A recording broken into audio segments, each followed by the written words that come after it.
世界ようこそトレードも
Are we live?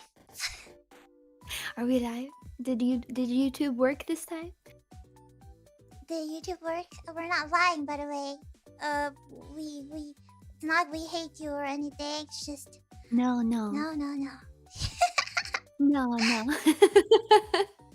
You didn't forget to hit live this time. Yeah. They Hello, love us. everybody. We love you guys. I love you guys. Yeah. How's everybody doing? Good morning. Good morning. Hope you guys. Wait, today is Saturday. Saturday morning? Are we on a Saturday morning? Yeah, Saturday morning. Wow, so much love this early. We're winning, bros. Exactly. What? I always think Saturday morning or Saturday afternoons are normally the perfect time for anime because that's when you don't have work and that's when you don't have school. You just wake up whenever you want and catch your favorite anime. The classic Saturday morning cartoons, yeah. Oh yeah, Saturday morning cartoons, the best days. Yeah, that's like the good days.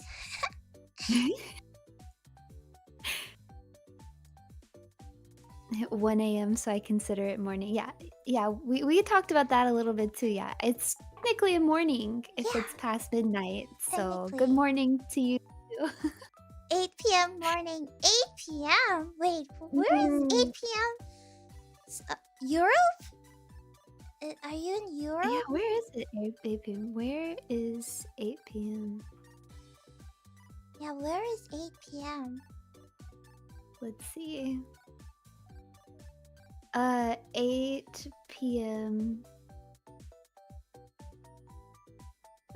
I don't recognize these cities. In Turkey? Oh, Turkey. West Europe. It's 6 p.m. in West Europe. But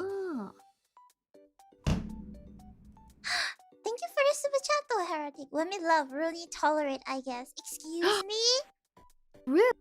Rude? You don't tolerate?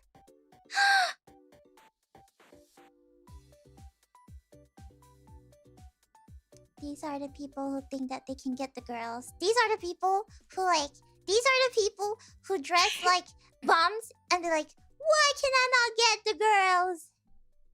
It's like the equivalent of like pulling my hair in class. That's what they're trying to do. Bully me because they like me so much. You know what? I'll just take it as a compliment. Yeah, I just take it as a compliment. Yeah, you tolerate me. It's not cope. It's not cope. Second grade flirting tactics. Oh my god, what is the second grade flirting tactics? Tell me. You pull your crush's hair and then you bite your crush's pencils and then you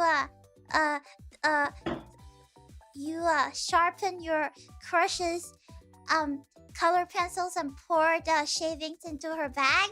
Like, is that like? Oh my god. Like. Wait, that would actually upset me. That's like one of the worst. Like I hated when I got pencil shavings like in my bag. You know, I did that as a prank. Is this experience talking? When I was in kindergarten, I absolutely hated this girl because one day I saw my color pencil inside her pencil case, and I know it's mine because I wrote my name at the end of the pencil, and it was a silver one. You know, like those 48 pieces color pencils, and you always have the gold and the silver, and it's a general rule for everybody to not touch the golden and the silver ones. Yeah, absolutely. Yeah, she stole it. And what I did was, when she was on break, I sharpened every single one of her color pencils. I like slam it to the ground so that the lead would break, and then I sharpened them, and then I threw all of the shavings in her white tote bag. No way. Yeah, exactly. And then after that, the teacher came, and then she cried, and she was like, "Somebody is bullying me, and somebody is, like, waterwork, water." And then the class monitor is like, "Hey, do you think it's Remy? She like eats alone and she don't really hang out."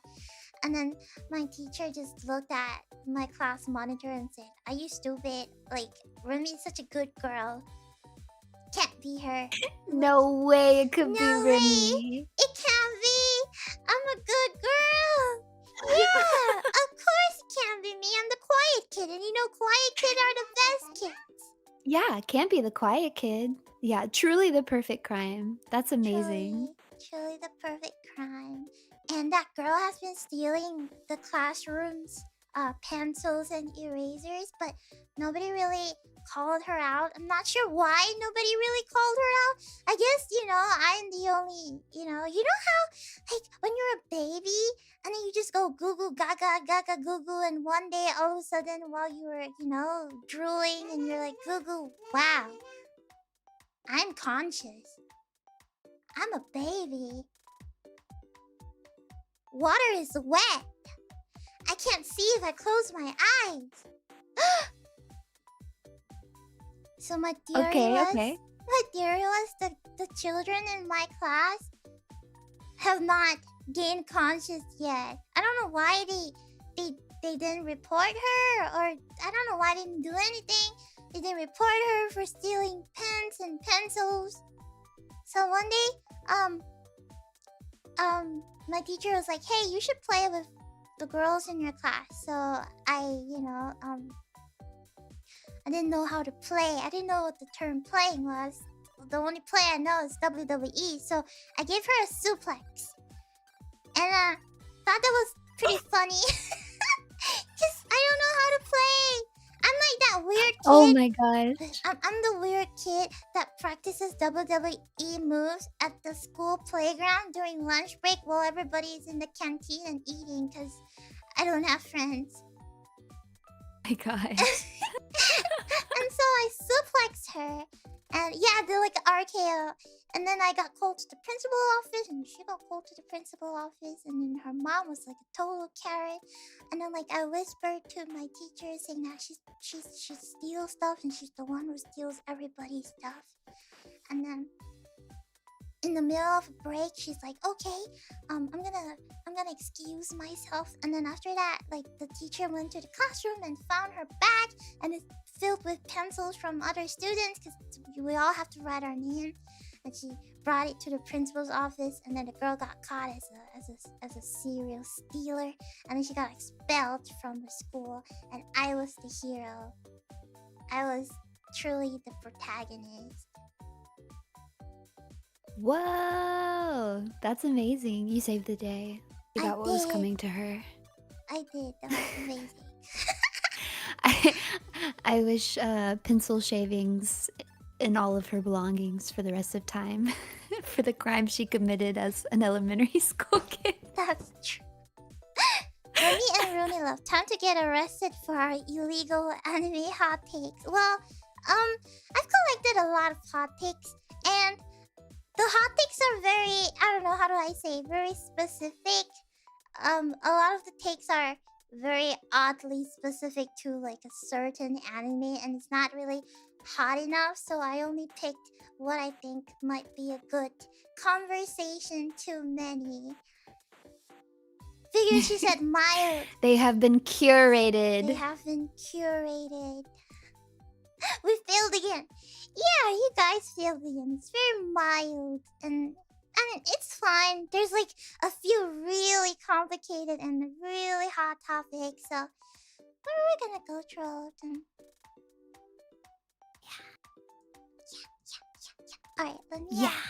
Are you ready? Are you guys ready for some hot takes? Oh wait, before we start, why don't we each give a hot take? Do you have a hot take you like to give? Wait, I'm sure I do. I should have had one prepared. It's okay, I'll say mine. Okay, yeah, you go first. You go first. I think Kimi no Na wa is absolute hot trash. People just like Kimi no Oh, Na because they like the boob grabbing scene and the swallowing saliva scene. I saw your tweet about that the other day.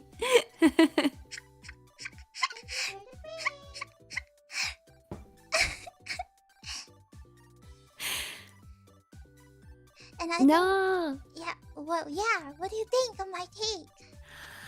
Well, to be honest, I haven't actually watched it. It looked melancholic, and I don't like sad things, so I was like, I ain't watching that. Oh yeah, it is sad, but it's like it's something you watch. It's something you watch one time, and you're like, okay. Moving on. It's not something you watch and go like, oh my god, this is the best anime movie like ever created in the world of anime history. I've always had the impression that it had a lot of popularity just because it appealed to like the normie audience, because it released in theaters, at least where I live, and just like a lot of people who don't usually watch anime at all went and saw it, and they were like, yeah, that's really good. And so I've always kind of assumed that a lot of the popularity came from just its like normie appeal. It is very normie appeal. Kimi no Na wa, it's not Makoto Shinkai's best work. Makoto Shinkai's best work is 5 centimeters per second. But the problem is, it's that the placement of the movie was right when anime started to become popular in normies circle. And so can you imagine if you're a normie and an anime comes out and it's all over TikTok and you're like, what is this animation cartoon? You sit down, you're like, whoa, the art is amazing, the plot is amazing, the songs are amazing, this is like a masterpiece. Went to like a Weeb, it's like, seen better, you know? That was like the introduction into like Right, anime. yeah. No, yeah, I think that is a big contributor for sure. Yeah, as anime fans, we see good animation and music all the time. All the time. Right? Like just because you have a good animation doesn't mean you. It's like two sides of a coin, you know. It's either you like the animations or you like the plot. It's like that's it. Because I know there's a lot of people who don't watch anime because they hate the animation, while other people they watch it regardless of the animation because they like the plot. Yeah. You know, sometimes really good manga just do not get the animation that they deserve. I was just talking about this with my chat yesterday because we've been watching The Fable, and I loved the Fable manga, and I do think they're doing a good job adapting the anime in the sense that like the voice acting's really good, the way they've told the story and comedic timing is really good, but the animation is so lackluster. They didn't put any effort into making it like have the same charm and feel as the manga art.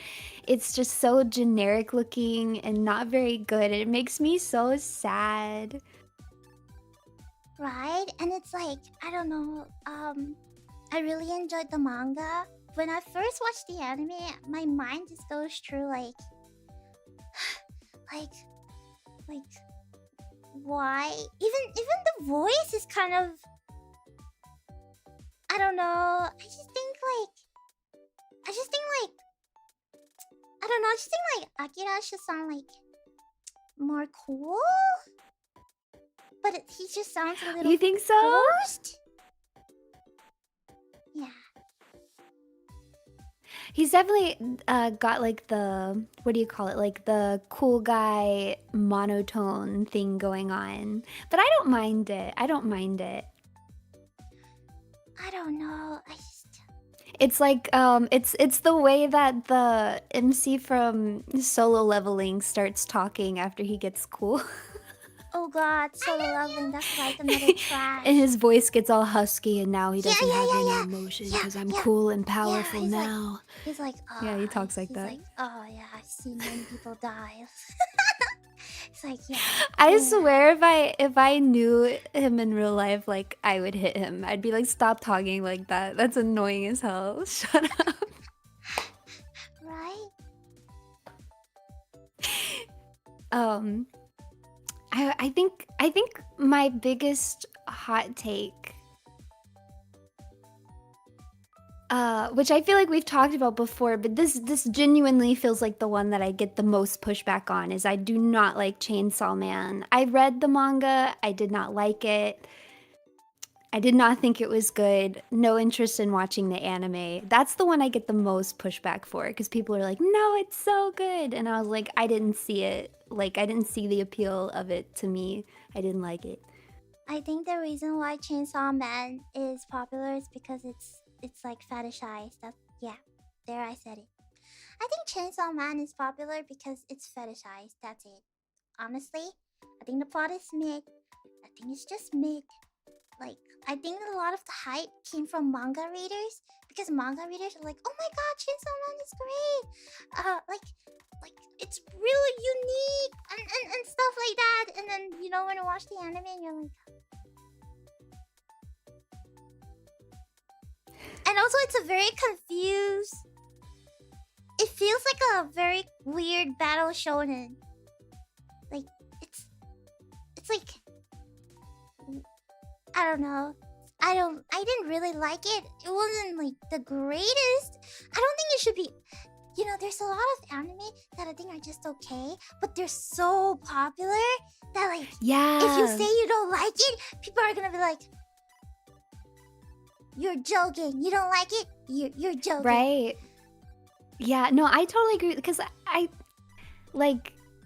think there's some things that are it's just okay. Like, I'm not going crazy over it. It's not the best thing I've ever seen, but then it gets really, really popular and people are like, how can you not think it's the best thing ever? I'm like, it was okay. Like, I feel lukewarm on it. It was okay, Right? And like I feel like people are like, I feel like people cannot, I think people can't take criticism when you say, I don't think Chainsaw Man is that mind-blowing. And then, when you say that, the brain go, I hate Chainsaw Man. It's the most boring thing I've ever seen.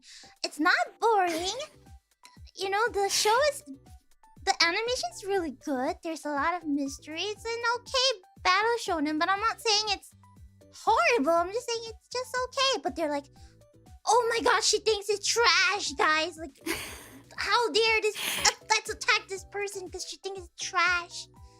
Yes, I see that a lot. Even in if you have any criticisms for anything, it's like you hate it. But then also the other way around too. Like, there's been times where I've been like, well, I thought this was, I liked this about XYZ media, and then people are like, oh my gosh, she liked that media, she thinks it's good, her taste is trash. And I'm like, I complimented one thing. Can we not have new ones? Right. Like, honestly, like, I think I just think it's crazy because people take, like, hey, imagine getting mad at an anime character. That's kind of crazy. It means, like, you really need to go out and touch some grass, because, like, it's just anime, bro. Like, stop getting mad at anime, man. Like, I feel like you need to get a life if you start, like, going around, like, attacking people for liking an anime, for not liking an anime. Like, it's crazy. No, yeah, we were talking about that a little bit before stream. Like, yeah, I don't know why people, I don't make it like so dramatic. Like, right? it's a fictional story. I remember reading about this guy making like a 1-hour video of Frieren. Have you guys seen? Like, he was just talking about like Frieren is like morally not correct, or like if demons if they're not pure evil, because if they have if they have intelligence, they have empathy, that means they have free will, and that means you shouldn't kill them because they're just demons. And then I go like, what in the world are you talking about? I like literally imagine making an hour-long video exposing yourself for having no reading comprehension. Like, clearly you just did not understand the media that you consumed. The point completely went over your head. Yeah, you guys know that video, right? I don't know. I like went in and I like listened to the first 20 minutes and I just went straight to the comments and I'm like, this is crazy. They're saying like Frieren is like so problematic. Like the author is like, saying something along the lines like it's okay to kill demons just because they're demons. Like even though they are not in the wrong, and like how the show demonized that, like demons are actually demons actually have emotions, like but we kill them because they're demons. And I'm like, what? Are you okay, dude? Ah, holy crazy, Truly, man. truly, yeah. I wait. I comment. IQ must be this high to read. Yeah, their IQ is not high enough to read Frieren. Yeah, and it's like trying to make Frieren problematic and trying to blame Frieren for trying to blame the author for making Frieren into such a character that, like her name is like Frieren, like so no Frieren, which means like the Slayer, right? Like Demon Slayer or something. And then he's like saying like it's bad because she's named like the Demon Slayer and she just kills demon like without even thinking. I'm like, is that wrong? I mean, that's what she's learned to do. To kill But then demons? they have a whole flashback showing where she did think about it. Yeah. And then there's no way. It must have been bait. It had to have been bait. Like because I just feel like it's so clearly there. There's one part where I think one of them they spared the demon, and later on the demon went to like destroy the village and kill all the children. Yes. And he's like, what? I think it's bait, honestly. I feel like it's bait. It has to be. You know? It has to be bait. It has to be bait. I don't think somebody is. I don't understand. Like, psychologists should do an experiment on this person to really understand what's going on inside their head. Because I really don't understand. You know what's worse is when most of the comments actually agree. I'm like, what in the world? There's no way. Yeah, like, there's no way. This man is gaslighting you.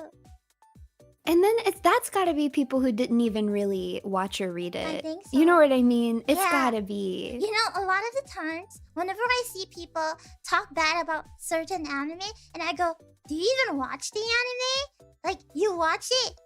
When I say watch it, I mean finish the anime, not just watch 3 episodes and like say this anime is trash, you know? To be fair, you need a very high IQ to watch Face Connect talent streams. Yeah. True. Very true, yeah. The smartest of all VTuber fans are Face Connect fans. Yeah, like on your for your take, it's like it's like it's okay to not like an anime, right? Just don't like what is that word? Just don't attack somebody just because they don't like a show. I feel like some people, it's like if they don't like something, it really bothers them to then see people enjoy it. And I also think that people have this problem sometimes too, where when like they don't like something just because they didn't like it, then they feel obligated to like find some objective reason why people shouldn't like it, rather than just being like, well, it wasn't for me. They start looking for like, I've got to find a reason that nobody should be able to like that. And then that's where takes like this come from. Like, I didn't like Frieren, so I gotta make up some reason that Frieren is problematic so that nobody else can like it either. It's very kid behavior. It's a little immature. I'm the kid, man. It's like I just think that people have the right to people have the right to like or dislike an anime, but like convincing you to dislike an anime is kind of crazy. I think nobody should dislike an anime until they truly watched it, and then they have the right to dislike it. You can't just dislike it and not watch it. Like, you can only form an opinion if you watched it, you know? That's what I think. Or how much do you think someone has to watch before they can say that they disliked it though? Because like if you really don't like it and you want to like drop it partway through. I guess it's fine. Like at least like half, you know, like half, and then you drop it, and then 3 episodes. I feel like 3 episodes is a little too old. I feel like anime nowadays is like maybe five to 6 episodes. I think that sounds fair. 6 episodes sounds fair. Yeah, but if you like dislike an anime, it's like sure. Like if you think it's bad, yeah, sure. But like don't get angry if I like it. You know? Yeah. It was like, I mean, it's just preference, man. Like, I'm not gonna come after anybody whose like favorite color is different than mine. Like, it's okay. Right? Exactly. Well, which is why we have takes today, so we can actually dislike your takes. Anyways, wait, before we do that, we have to like do a disclaimer. Everything on this stream should not be taken seriously. If you get very angry at this stream, it is not our problem, it is your problem. Maybe you need to do something about it, because we're just having a good debate. We're just talking about takes. If you don't agree with our take, it's fine. If you agree with our take, it's fine. We don't care. Okay? So don't come at us when you dislike one of our takes. Okay? So if you think you are going to get angry, maybe mute. But stay, because it gives us a view. But maybe mute. Yeah, don't exit out. Yeah, just mute like, it. Mute it or like throw like. Take off your headphones. Take off your headphones. Okay, let's go with the first take. The fact that Oyasumi Punpun doesn't have an anime means that God is dead. Not controversial, just felt it needed to be said.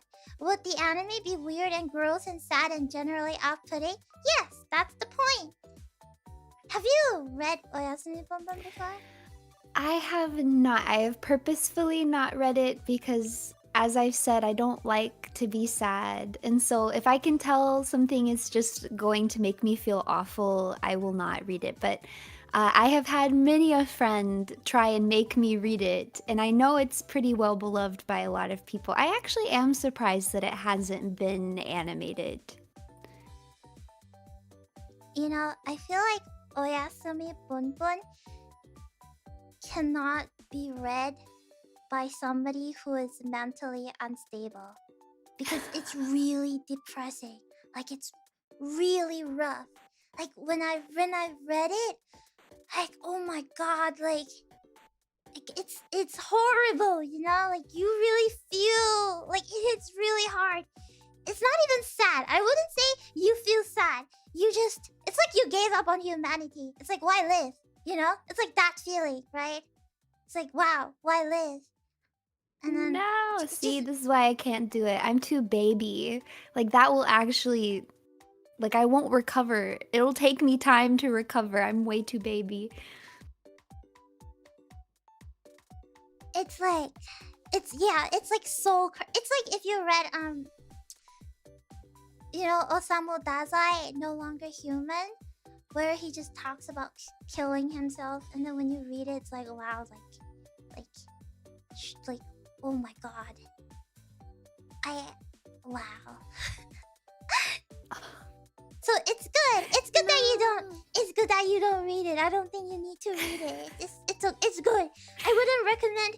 Every time somebody's like, "Oh yeah, Yasumi Punpun is great," I'm like, "It's great," but like, don't read it if you can't handle really messed up and dark. It's not. This is not dark. This is like. It's not dark that it creeps you. It's dark that it makes you lose hope in humanity. Like that kind of dark. It's like soul crushing dark. So I wouldn't recommend people reading it if they don't have like the courage and the heart to. Like it's good, but not for everybody. Agree. Yeah. I don't think it's gonna get an anime, to be honest. I mean, the fact that like one of their shows. I mean, I don't ever think Oyasumi Punpun is gonna have an anime. I don't know. Um, I don't think people will appreciate deep stuff like this. You know? So I don't think. I feel like this kind of shows are like a little bit like novels. Like they should just stay as manga. If animated, they either people like them or people will try to cancel the show for promoting like bad things.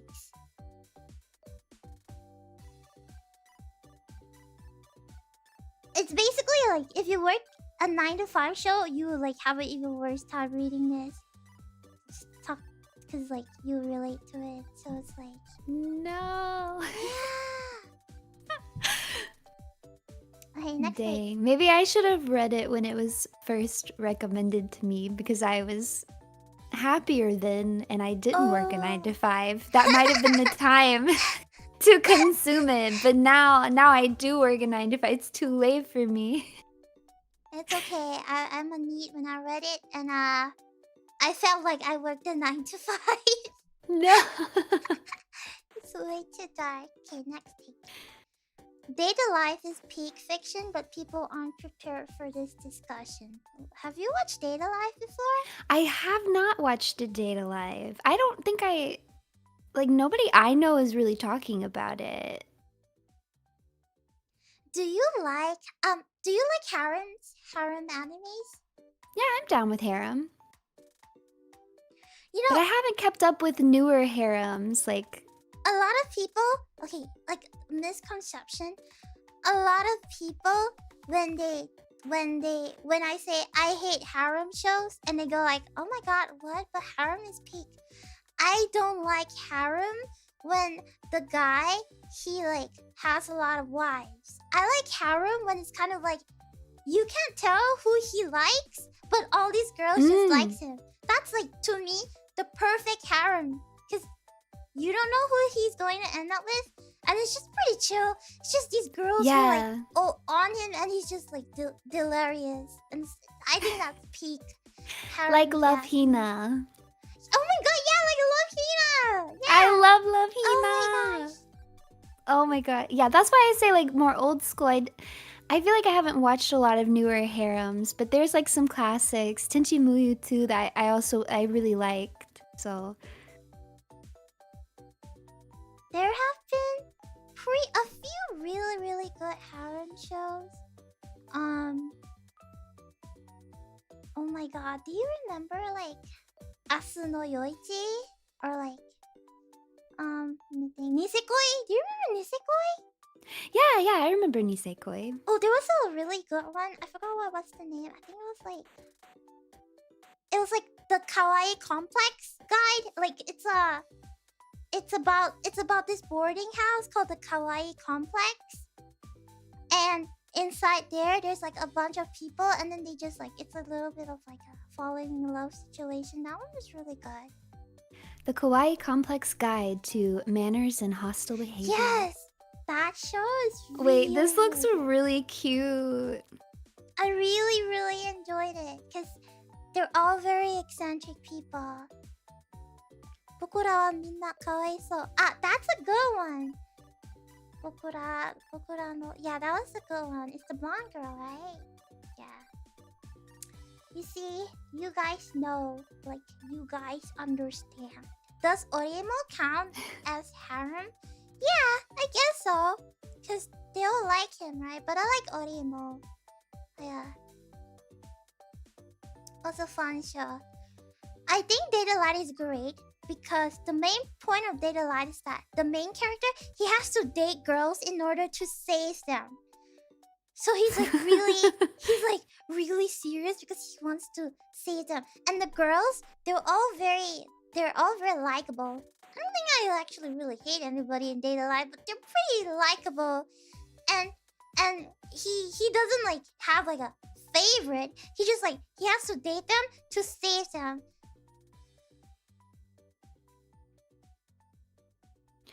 you know. It looks cute.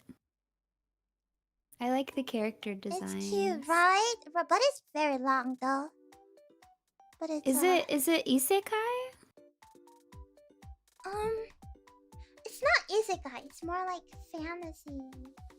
Fantasy. Like it's like, how do I explain? It's like the world had like an earthquake, and then after that, girls started to, like, there's girls who started to come out from these like spatial earthquake, and they're called like spirits. And then there's like,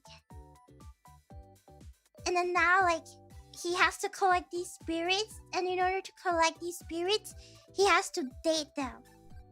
So I don't think it's like a, I don't think it's like a isekai, but it's more like, hey, this happened, and look, now I have to date girls. But he does not have a favorite. He just dates them because he wants to save them, and then they're all pretty chill. So I like Date Alive. I don't think people watched it. It makes me think of...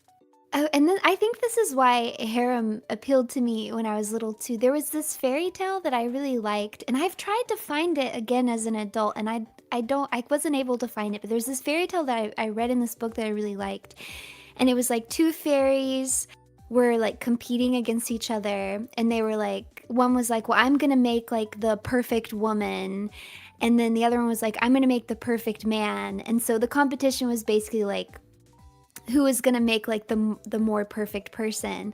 But the fairy that made the girl actually ended up making like a bunch of girls, and like each one had like different aspects about them. And then the guy that was created ends up falling in love with like all of the girls. And so then all the girls become one girl, and then it is like the perfect girl. And it sounds kind of like weird to recall it as an adult, but as a kid I was like so into that. I was like, I love that idea, to the point where like I used to draw in my notebook, like I designed all these different characters that had like different personality aspects, you know, and I was like, and then they'll transform into one girl and they'll be the perfect girl. But I think that's part of why like Harem has always kind of appealed to me. Like I like seeing a character like relate to and enjoy different traits of a lot of different girls. I just think it's fun. Right? And it's like there's one anime that's a little bit like your description. Oh. Chad, help me remember. I forgot. I talked about this anime before. It's like this guy. He's like dating like a bunch of girls, but there are actually just one girl. It's last season show. Pseudo Harem. You should watch. Oh, Pseudo Harem. You should. Oh my god, Chad. Glad I trusted y'all. Y'all are great. Chat came through. It's really good, by the way. It's a harem. Basically,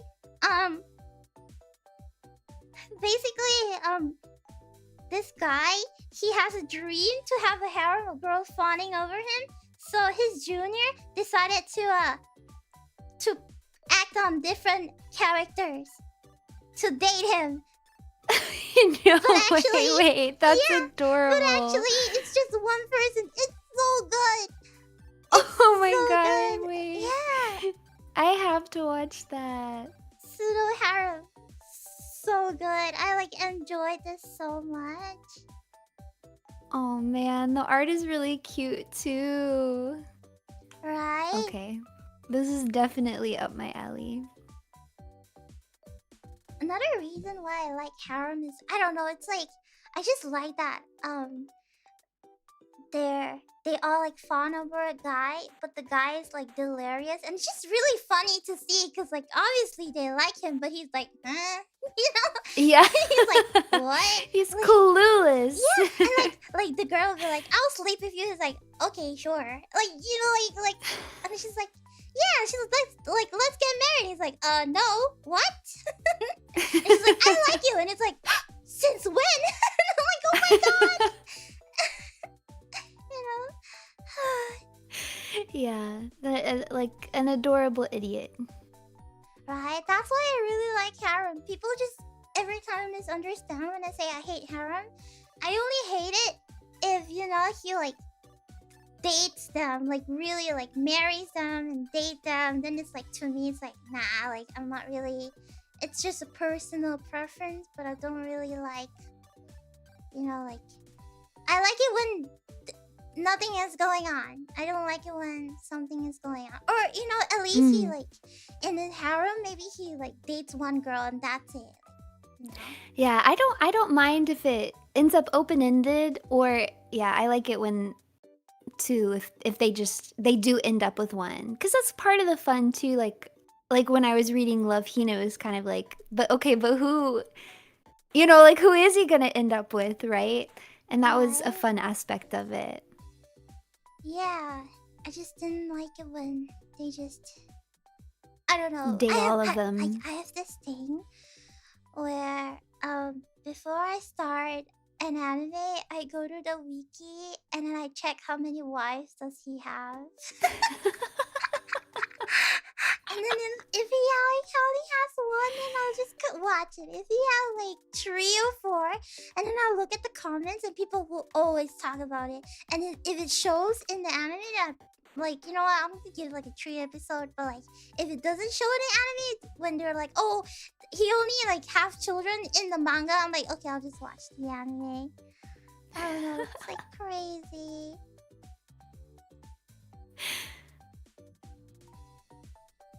So it's like, you know, shout out Amagami SS. Amagami SS is great. You should watch Amagami SS. Amagami SS. Amagami SS. There's like Amagami SS and Amagami SS Plus.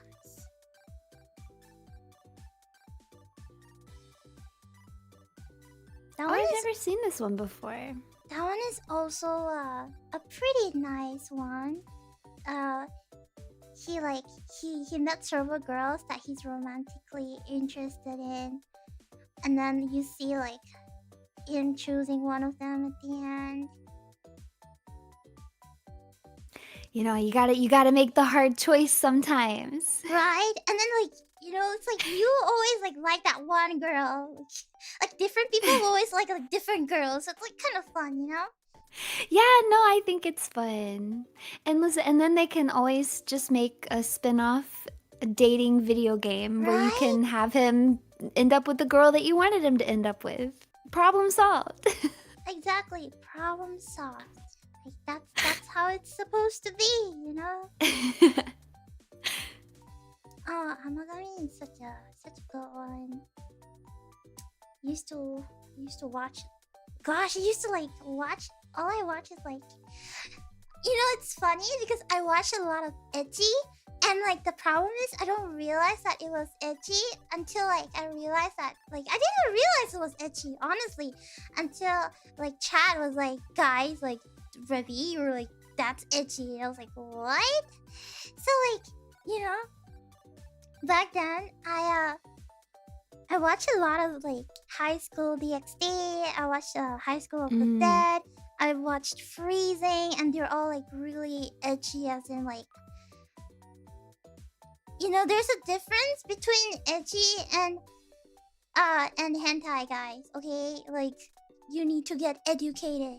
Like ecchi means there's fan service. They normally focus on the boobs or the butts, or they go into like certain like kabedon, or like the most cliche part is, you know, when like the girl opens the bathroom door and then she slips and falls, and you know, like she falls and she looks up and it's like that angle, or like she slips on the soap or something, and then she like falls on the guy. You know, it's always like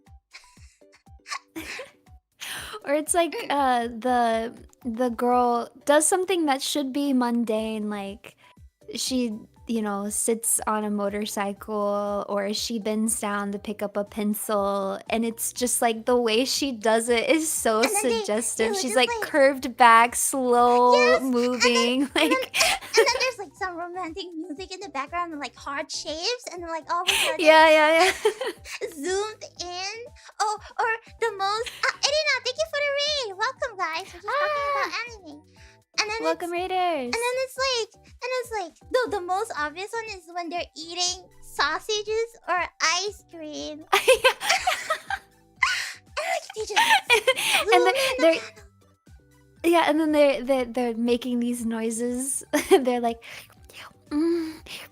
I'm like, Right? can you not? And then they, it's, to me, I feel like those parts are the most highly rendered parts. Yeah. Everything else, it's like blurry. The animation's like just janky. The battle scene's like so fast, and all of a sudden, it's like, zoom in, high specs, renders the girl's hair, renders the sliver. The sliver even has like a shine to it. And like the ice cream, the way the ice cream melts and drips all over her chest, the glistening of her chest. It's like, holy moly!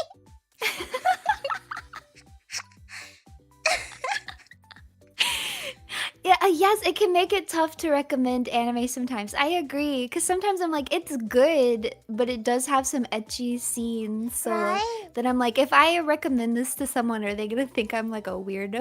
Right? And like, I've watched so many of these, and I like for example, I was talking about, I like posted a tweet about this. I was talking about like how I watched like Kiss X's, and then I thought, hey, this was pretty funny. Like when I watched it, I was like, hey, this was a pretty funny show, and I kind of liked it. I think the twins are really cute, and then like, you know, like I think they're cute, and then sometimes they do really silly stuff. And then later on, I realized it's an itchy, and then I go like, wow. Like when I watched it, I just thought, you know, every time there's like booby scene, I just laugh about it. I don't like, you know, Yeah. it's like, haha, it's kind of funny. And like that's it. And sometimes the itchy makes you just laugh even more, so it just makes the show even like funnier because it's just over the top itchy. You know? Yeah. Well, sometimes I swear it is like self-aware. Sometimes it does feel like it's meant to make you laugh and like meant to be a little goofy. And I like that. Yeah, and I like that. So it's like, you know, like it's okay to watch itchy, man. Like I don't like hentai is like PORN, you know? Yeah, like that's it. But itchy is different. Itchy is like fan service. So it's okay to watch itchy, okay? Yeah. So like you shouldn't call somebody you're a pervert because you watch itchy. No, it's I just think it's funny, you know? Yeah. When I'm thinking of like Prison School was ecchi but in a goofy, like funny Prison School way. was Like it so just made me funny. laugh. Yeah. Yeah. Yeah, Prison School was so funny. That So was like a good. good one. Okay, wait, let me go to the next plot. Okay.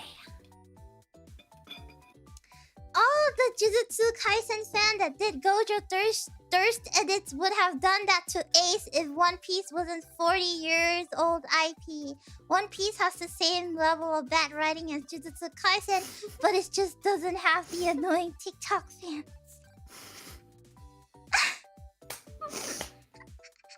I feel like there's a lot to digest here.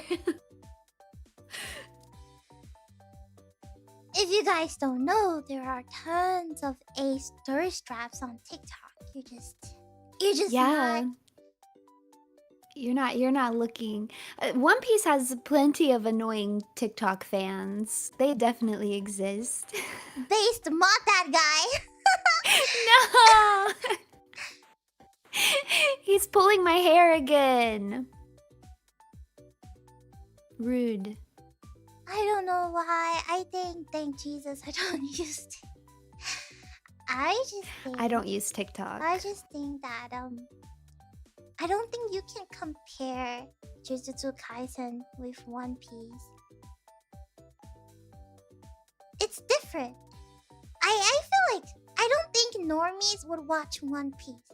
I think One Piece is such a long show that it feels like you have to grow up with One Piece to like One Piece, you know? Like people always complain like, "Oh my god, One Piece is so One Piece is so One Piece is the normie anime." What? You mean like normies nowadays like watch 1,000 episodes of One Piece? This is crazy. But I feel like that's a weird take too to say that it's normie, because it's also like very it's goofy and absurd in ways that I feel like is even too much for a lot of anime fans. Like there's anime fans who are like, ah, that's goofy, it's weird, like the things that they do are weird, the character designs are weird. And so if it's like too much for an anime fan, like I feel like it definitely is too much for like a, you know, it doesn't seem normie to me. But I mean, yeah, it is too long. It is too, I mean, I didn't watch it as much as I love One Piece. I just read it. I'm not all that interested in watching all of those episodes because I know there's a huge portions of it where the pacing is really bad and the animation's not that great either. But I think that'll change now that they're doing the One Piece reboot animation where they're just going to start from the beginning and cut out like all the filler and stuff. I think we're going to end up with a version of the One Piece anime that's really easy to consume. To consume, right? So, probably, yeah. they probably have to do it. If not, they can't. They like can't. Hot take: filler is good. Filler is good. It depends on how you put the filler. The problem is with One Piece is that it has a lot of filler, but the fillers aren't exactly fillers. You get so invested in the fillers, and then they just end it like that, and you're like, what? You're like, how are you so long? Yet your pacing is like so fast. Like, how are you so long? It's like whenever I watched One Piece, I like have to binge the whole thing because there's just so many things going on. I'm like, wait a minute, can this show just slow down a little bit? Even though it's already been like 1,000 episodes, and I'm like, you know. Mm. I think, yeah, I don't even know because I haven't even watched the filler of One Piece, so I don't even know. Sometimes I see like clips from the show and I'm like, when did that happen? Like there's one I see a lot where they're like wearing pet collars, and then there's one where like Zoro is in like he's like holding babies and he's got like this little crop top on, and I'm like, Yeah, I don't remember that happening. Pico, I'm like, where is that? Ah, Pico. Arigato. Yeah, I think, to be honest, I feel like One Piece is probably like normie. It's to Pokemon with normies, you know? Like, I think it's very simple to me. Pokemon, it's like Pokemon to normies. Like, One Piece is like easy to watch, easy to digest. It's everywhere. And people that grow up with One Piece will let their child watch One Piece. So then their kid grew up with One Piece. And they're like, I like One Piece. I mean, I've watched it. It's easy to digest. The art is pretty cool. And it's like fighting. And it's like captivating. And it's like, yeah, I like One Piece. I think, I don't know. I feel like comparing it to Pokemon, I feel like Pokemon's a little... No, I shouldn't say. I think Pokemon's a lot more normie than One Piece. I feel like Pokemon One is a Piece lot is more, normie like Naruto is normie and Dragon Ball is normie. There's just like a lot of people who watched it because it came on Cartoon Network, and so they're familiar with those ones. And that's why, like, yeah, you'll see stuff of those shows in like Hot Topic and stuff. But I think Pokemon is like normie to an even more extended degree because it's just so widespread. Yeah, Pokemon is just like too normie at this point. I feel like everybody and their mom loves Pokemon. Probably because like Pokemon Go came out and it just like changed. Everybody just started liking Pokemon, so it's like literally everywhere. And the game, yeah, the video games I think made it really, really popular because that was just like everybody played them. And yeah, Pokemon Go expanded it even more. Agree. I don't think One Piece has the same level of bad writing as Jujutsu Kaisen. I think Jujutsu Kaisen's writing is that it's too fast paced. It feels to me like it feels to me like One Piece. If Oda's One Piece, he combined the entire plot of One Piece to like, let's say, 100 episodes, like 1,000 episodes to 100 episodes. You know, it's like, it's interesting. I like the plot, but it's too fast. One thing goes on, and then they just, like, this person just dies. And then they don't give us enough time to process their death. And they're like, let's continue on with this person. And this person dies. And they don't give us enough time to register that he died.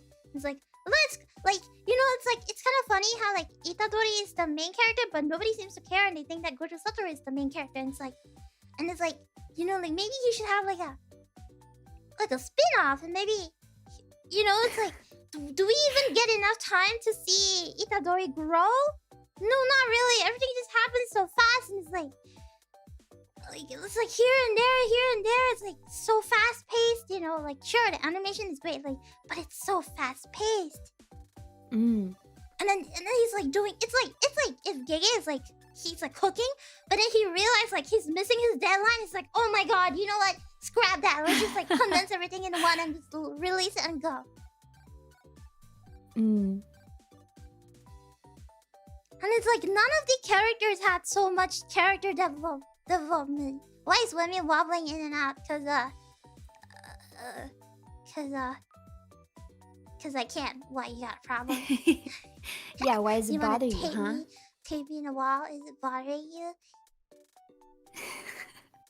I think it's really hard to compare anything to One Piece at this point, and I've said this on another. I think I said this on my stream with Saya about One Piece, just because at this point One Piece has gone on for so long that the way you would assess the writing is so different than the way you could assess anything else that's not close to that length, because it's this long form of storytelling that is just going to be different. There's just things that One Piece was able to do and things that One Piece couldn't do due to its long nature. So it just makes it really hard to compare, you know, to something that's not even a fraction of the length, because you're not going to use the same narrative techniques. So I think it's kind of unfair to compare like something like Jujutsu Kaisen's writing to One Piece's writing. I think the person who wrote this probably got annoyed by like the JJK Gojo thirst edits. Maybe you should just not look at TikTok. maybe you should stop googling like Jujutsu Kaisen thirst traps, then it won't come into your algorithm. You know? Were you watching Jujutsu thirst traps in the first place? just delete TikTok. Delete it. And then you'll never see it again. I can buy a One Piece t-shirt at Hot Topic. Well, I mean... let me look. Thank you for the super chat though. Okay, next one. Let's move on. Oh, okay. So, I have a lot of takes on Evangelion, but I just took two because some of them are just in paragraphs and I am not reading that. Basically, this is Genesis, whatever. Neon Genesis Evangelion. Visually and musically the most overrated anime opening of all time. Evangelion is the shit mecha anime. It's just some psychological thriller type anime with mecha that are just kinda there. If you want mecha, you wouldn't pick Eva. Everyone is just horny for the waifu, same to be honest. Oh, that's funny. I don't know if I've ever really...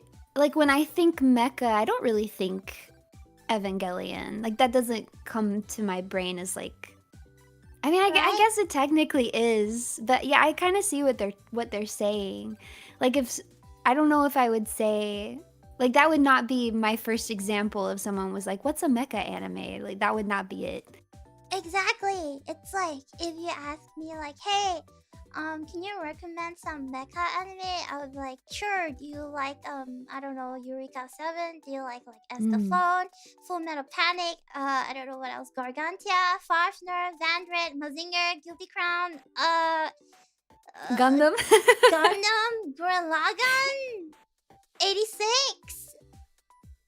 Recently there's a really good one. It's called Brave Bang Braven. That one is like peak mecha show. It's amazing. If you guys like mecha show, you want something recent, try Brave BBB, Brave Bang Braven. It's stupid, but it's great. BBB. It's like a you see, like when people talk about mecha, I would say these are mechas, you know? Yeah, that's what would come to my mind first. I agree that I would put Eva more, psychological thriller. I think is a good way to describe it. I don't think you're supposed to watch Evangelion for the mechas. You just watch it for like the girls, the plot. Yes. I've never watched Evangelion. Yeah, I've never watched the show, but I've seen enough. Evangelion is like, it's either you hate it or you like it. That's it. It's kind of like Devilman Crybaby. Evangelion is based on Devilman Crybaby. If you like it, you don't like it. That's it. Man, And I think I didn't watch Devilman Crybaby, but I read Devilman and I did not like it. It's like you finish the whole thing. You're like, why did I even? It was so highly recommended to me. I had this friend. We're actually not friends anymore. Is it because you don't like Devilman? No, it's even worse. She didn't want to be like I was just kind of done with it because she got really mad at me because I like Yosuke from Persona 4. And she was like, he is homophobic and all this stuff, blah blah blah. And I was like, I don't think you understood his story. Like, I don't think you get it. Like, and also like you really like what's his name? Griffin from Berserk. Like, that's one of your favorite characters of all time. Like, why are you coming after me for liking Yosuke? Like, I don't understand. But she had highly recommended Devilman to me and was like, it's so good, it's the best manga of all time. So I was like, okay, I'll read it. And then I didn't like it at all. Like, I didn't like anything about it. So I was not gonna watch the anime when it came out either. I think she just likes Griffith because he's edgy, that's all. Maybe she likes Devilman because it's edgy. Yeah, maybe. But it just felt like manufactured edginess to me. I think I'm kind of like sensitive to that. Like, I don't like if terrible things are going to happen in a story, I just like it to feel earned. I don't like when I'm reading something and it's like, okay, so the author was like, ooh, what terrible, horrible thing can I make happen next? And that's just kind of what it felt like to me. Like, it was like, oh, okay, yeah. And so this character dies this horrible death. Okay. Like, I couldn't make myself care. Yeah, it's like I think like people like Devilman the series. It's like it's like either you like it or you hate it. It's like if you don't like the plot of seeing somebody suffer and suffer and suffer and suffer and suffer, then you will like not like Devilman. Like, you're not gonna like it. You're not gonna like it because all you do is suffer. That's it. That's why like you shouldn't even read like ReZero because like you will not like it because it's like all they do is suffer and suffer and suffer and suffer and suffer. But some people like it. Like, for example, I like it because I don't know, I just like it. That's why I like it's like her telling you like, "Oh my god, that woman is like the best thing ever," and I also really like Griffith from like Berserk, and you're like, "Wow, I can really tell your taste." But if you like Yosuke from Persona 4, you're a terrible person. How's he a homophobic guy? What? He's like literally bro man. Like I don't know. literally bro. I mean, yeah, I just feel like that was part of his story too. Like, I don't know. I love him forever. He was my favorite character in Persona 4. I think he's more ignorant than homophobic. I think he was confused. I think he's confused. Yeah, confused and also like deeply insecure and desperate to seem cool and normal and appealing and on like a broad level. He's just a teenager. Yeah. He acts just like a teenager, man. He's like confused, you know, like he's not saying like I'm a homophobic because he's not saying it. He's like he's confused. It's also like a funny joke. It's like gay, you know, like, but he doesn't actually hate gay people. No. Yeah, yeah. You should hit her with a haha. Imagine getting mad at an anime character. This was, in all fairness, this was a really, really long time ago, so... I think she's maybe on like the Persona for Tumblr and Twitter like threads for too long. Yeah, Tumblr. It was Tumblr. Oh yeah, Tumblr, yeah. Tumblr. Gosh, like the Tumblr Persona fandom was crazy. It's either like super toxic or you're like super toxic.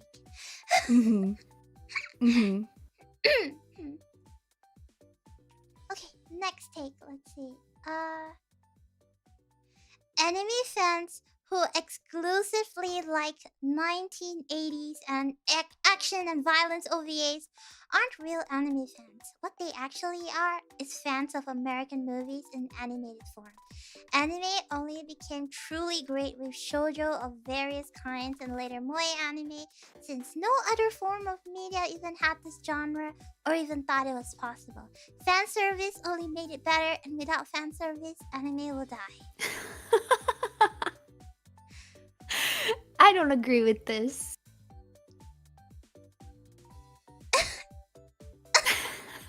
What am I reading? Sir, have you seen 90s, the anime in the 90s? Have you seen how much fan service they have, sir? My dude, have you seen the fan service in the 90s animes? My dude. Yeah, I don't agree with this.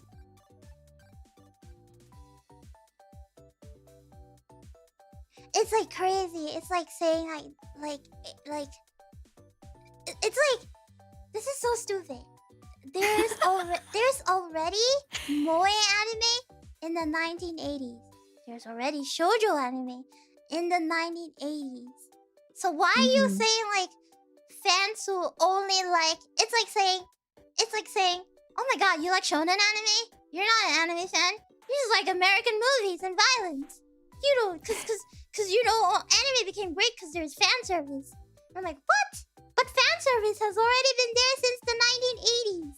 Shoujo has already been there. What are you smoking about? Like, and also, there's fan service in American movies too. Yeah. That's not necessarily exclusive to anime. By There's the way, fan service in a lot of things. Yeah. Focus on how he only said shoujo and moe anime. You know he only watched cute girls. He only watched cute girls. The cute girls. I'm not blaming anybody for watching cute girls. But the take is bad. Like Auntie Rooney, telling a Zoomer to delete TikTok is like telling anyone to stop breeding. Well, Well, I told you guys I'm evil. I mean, it's the same thing as like, it's the same thing that I always like to say. Don't piss on my leg and call it rating. Don't go on TikTok and then watch all those Gojo thirst traps because we all know how the algorithm works. If you don't actively find it, it will not come out. But if you actively find it, it means that you actually like Gojo then. You're actually seeking for Gojo Satoru. And now why are you searching for Gojo Satoru in your FYP, huh? Like, why are you finding him, huh?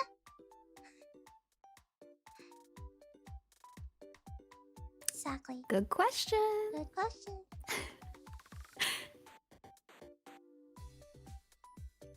But yeah, I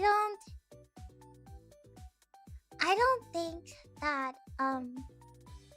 people who watch like the anime in the 90s are like fans of American movies in animated form. It's literally called cartoons, my dude. They're called cartoons. Action cartoons. Marvel. It's like, oh yeah, good point. Yeah. they're cartoons. Marvels. DC. Superheroes. No? Cartoons.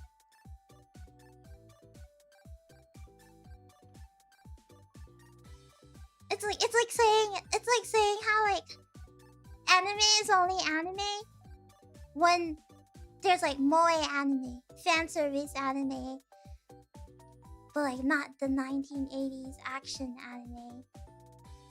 It's kind of crazy.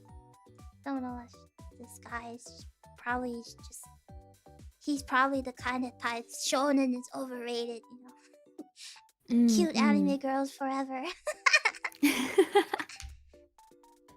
Next, School Days was good because it went against the norm of romance animes, so actually felt different. Have you watched School Days before? You know, I haven't, but I'm very familiar with it because I think we talked about this before. I went down the rabbit hole of its connection with Sister Princess and all of that series of games. I feel like we talked about that last time. I think the reason why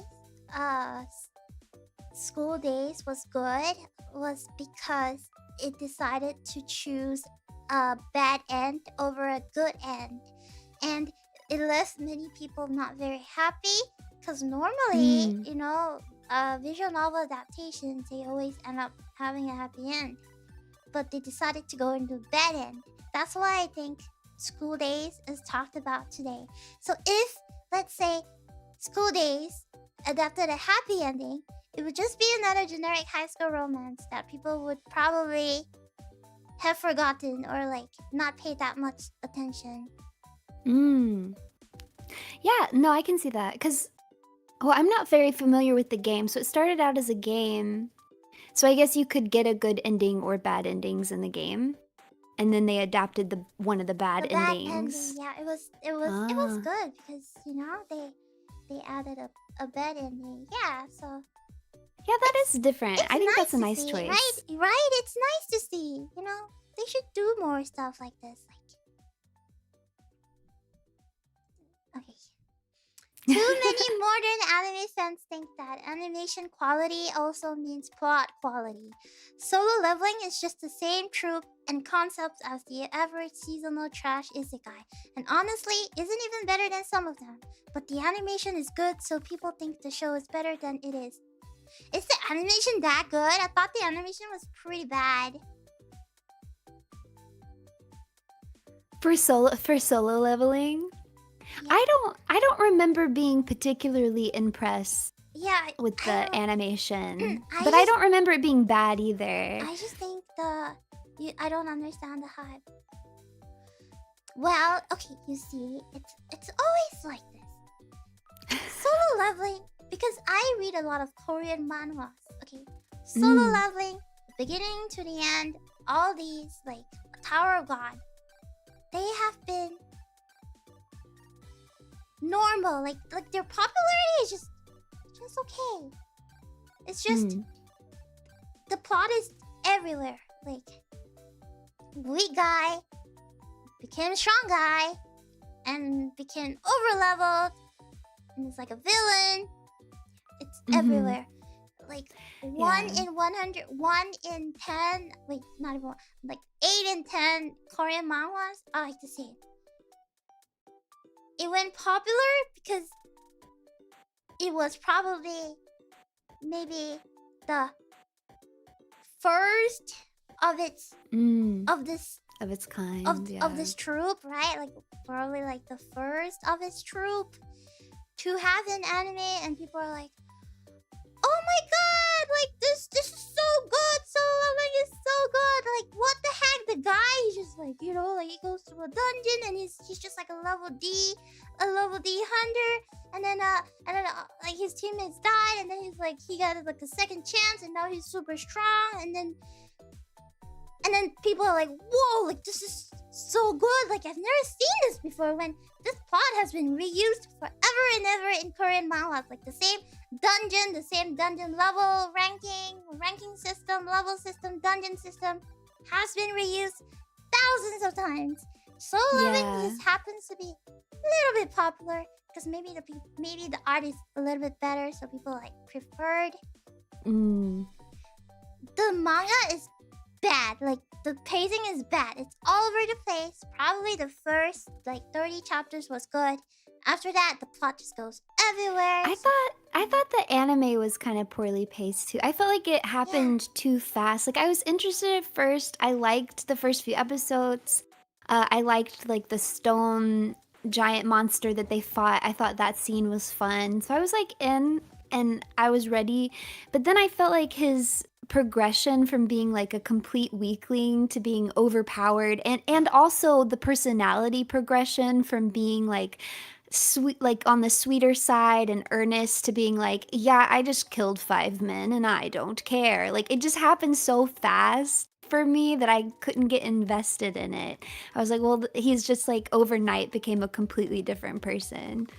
I think if it had been like a slower progression, it would have been a lot better, in my opinion. They have like the time to condense so much, because like, okay, so the thing about Korean manhwa is that they're a little different from Japanese manga.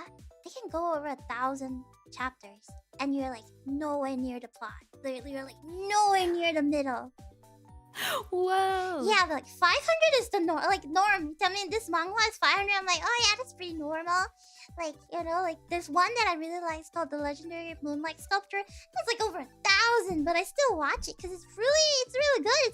The plot is good, it's great, but that's like the nature of Korean manhwa. So like when I first heard that Solo Leveling is coming out, and I heard that they're animating the beginning after the end, which is just like also another good one, but it's like, how do you condense so much into like 12 episodes? Yeah, that is quite the task. And then, so when people watch it, they're like, oh my god, like, do you know, it's like, this is like, it's like when Isekai first came out, like the first Isekai that got like popular, and people were like, whoa, this troop is, I've never seen this troop before. This is amazing. Yeah. I think I've seen a lot of stuff recently too, where it's like the plot is something like there are gates, or there are portals, or there's like a sinkhole that like connects to another dimension that you can like go back and forth. I feel like I'm seeing that basic idea done over and over and over again recently. It's the current hype now. It's like either you're like doing your isekai, or you're doing the dungeons. Like dungeons and stuff like that. Like it's the current Inuyasha, something like that. Like I mean, it's like the current, you know, like I think it's a different from Inuyasha. Because it's like everyone knows about it. Inuyasha you can like go through. But now it's like the dungeon, like all of a sudden one day the dungeon just opened and then monsters come out, or like you have to go in you have to go inside, and it's like, yeah. And I want to talk about like there's like another take, I think. There we go. This take, it's like saying isekai as a trend is the worst thing to happen to anime. Basically, they're saying like there's zero isekai anime that's interesting. The genre is just people's daydream turned into animation. If I wanted an actual good genre far detached from life, I'd watch fantasy. It doesn't help that every MC and isekai are bland, boring, and forgettable, so that the viewer can self-insert themselves to amplify the delusional daydream experience even more. Guess what? I'm sorry to tell you, but the anime industry has always capitalized on escapism. Escapism isn't just being transported into a new world. It's getting hot girls, being a super overpowered person, or like being like an innocent girl who like gets married as a prince. It's the escapism. People watch it because they can escape. People watch it so they can self-insert themselves as the MC and get all these girls. They can escape from their 9 to 5. They work 9 to 5 and they hate their boss, they hate their family, they want to kill themselves. But what's stopping them is watching an anime and self-inserting them and thinking, hey, life is actually not too bad. Look at this guy. He's so weak, but now he's so strong.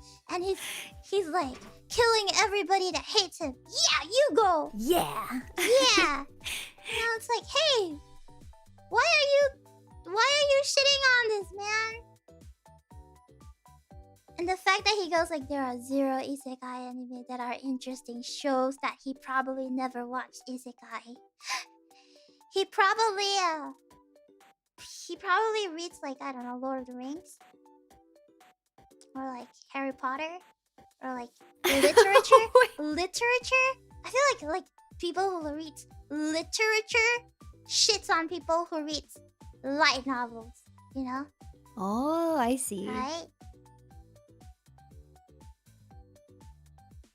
I like Lord of the Rings. Okay, it's different. I'm just saying. Okay. I'm just saying, I feel like people who like talk bad about isekai don't understand the reason why isekai is popular. It's because people like escapism. That's why it's popular. Yeah, I get like I too kind of prefer just straight up fantasy to isekai fantasy. But I don't think that means that isekai is bad, and there definitely are good isekai. Like I love ReZero, Right? so Can you I don't know if you can write off the you whole like genre. ReZero? I thought you hate it when the guy gets like abused and abused and abused and abused. Well, it's like I said, it's like I don't like it when it doesn't feel earned. Like when it feels like this horrible thing is just happening because I wanted said horrible thing to happen. I think in ReZero, it's always felt very natural. Like, and when I watch it, I don't feel like that's the point. Like, I don't feel like the point of watching this right now is to feel horrible about all the horrible things happening to everyone. It feels like there is an overarching story and goals, and the characters are really captivating. So it gets away with being sad and tragic for me because the Right? rest of it is good enough to make it Right? worth it. And then every time Subaru like overcomes like a bad arc, and you go like wow, like this is so deserved. Like he deserved this, Yeah. right? And then you just like rooted for him. Like this is why I like ReZero, and like that's why I say like people who don't like ReZero and say that it's overrated, like they probably don't know how to read. Like they probably are illiterate. They don't really understand the point. They don't get it. Yeah. So you know, like can't help it if you don't get it. So thank you so much for the gift. Shangri-La Frontier was a better solo leveling. Oh, do you like SAO? Like the genre SAO, not like SAO, but the genre, like going into video games. Yeah, I'm cool. I watched I didn't finish it, but I watched a good bit of Shangri-La Frontier, and I would agree with that. I was enjoying it more than I enjoyed solo leveling. I thought it was really cute. Right? I think Shangri-La Frontier is truly a gift to people who actually play MMORPG, because the way they describe the fighting scene is so accurate. And the thing about Shangri-La is that it's like the first time where I watched a group of really pro gamers fight a boss and you don't even know if they're actually going to win. Like, oh my god, are they gonna win? They look like they're losing, but I need to know, you know? That's like, I thought it was really fun to watch because I was watching it with a group of my friends. We get together and watch anime like once a week. And all of them, they all play Final Fantasy together. And some of them used to play World of Warcraft together. So it was really nice to watch it with them because I could tell for that, like, their experience watching Shangri-La Frontier was a little bit different from mine because I've never really gotten that big into an MMO. But they were just so into it and how accurate it was. And yeah, it definitely did feel like a love letter to those people who play MMOs. Yeah, exactly as you said. Right? Like, there's so much tension in the fights and you see them struggling and you're like, wow, like this is so good. Like, I don't know, I was like on my butt was like on the chair the entire every single week. I like look forward to the episode because I want to know what's going to happen and how they're going to fight, and it's just good. And I think it's really underrated. I don't think a lot of people watch Shangri-La Frontier. They probably like got turned off by the main character being a bird head.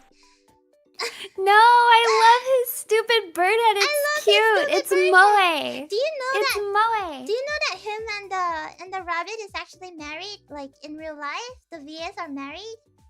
No way. Yeah, that's cute. That's so cute. The way they talk to each other, it's so cute.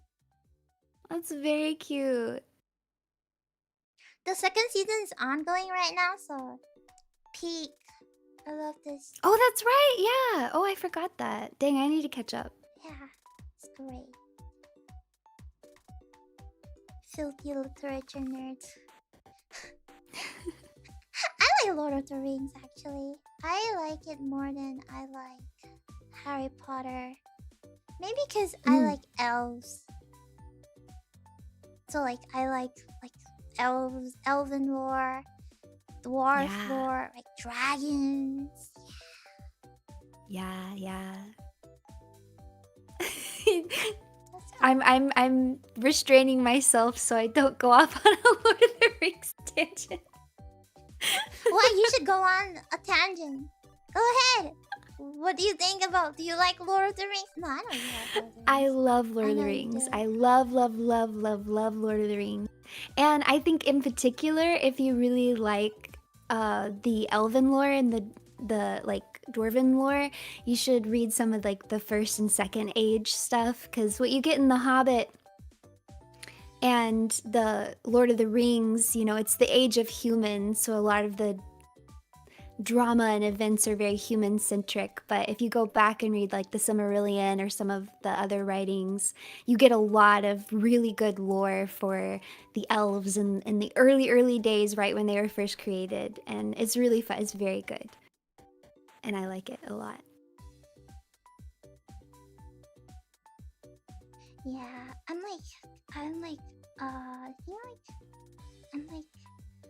targeting one of the older books to read about them, because I really like the elven lore. Yeah. I think the Silmarillion can be a little dry, so it's hard for some people to get into. I feel like the common saying is that it reads kind of like a Bible. Like it does kind of read like a religious text. But there's also, like, you could always read like the little offshoot stories. You know, like you could just read like the Children of Hurin or things like that to kind of like get you in the atmosphere. But then eventually you gotta read the Silmarillion. That's true. It's literally the LOTR good. Bible. It is, and then it gives so much context to The Hobbit and The Lord of the Rings, so it really elevates the experience when you reread those. Yeah. Oh my gosh, that's good. Yeah. I will. Thank you. Okay. I will. I got nervous earlier because I thought maybe you didn't like Lord of the Rings. Oh no, I really like Lord of the Rings. I was like, oh no. No. I liked Lord of the Rings because I like fantasy lores. Mm-hmm. And then I remember like I have like the books and then I would just read them. It's like, oh my gosh, I really like the lore. She has a crush on Legolas. Dad, don't tell Dad. You have a crush on Legolas? No, his dad. Oh, his His dad. dad is handsome. Trandua. Thranduil? Yes, Yeah. his dad is handsome. Even like reading like the books, I've always like really liked the dad. Mm. I don't. Legolas is okay. His dad is better.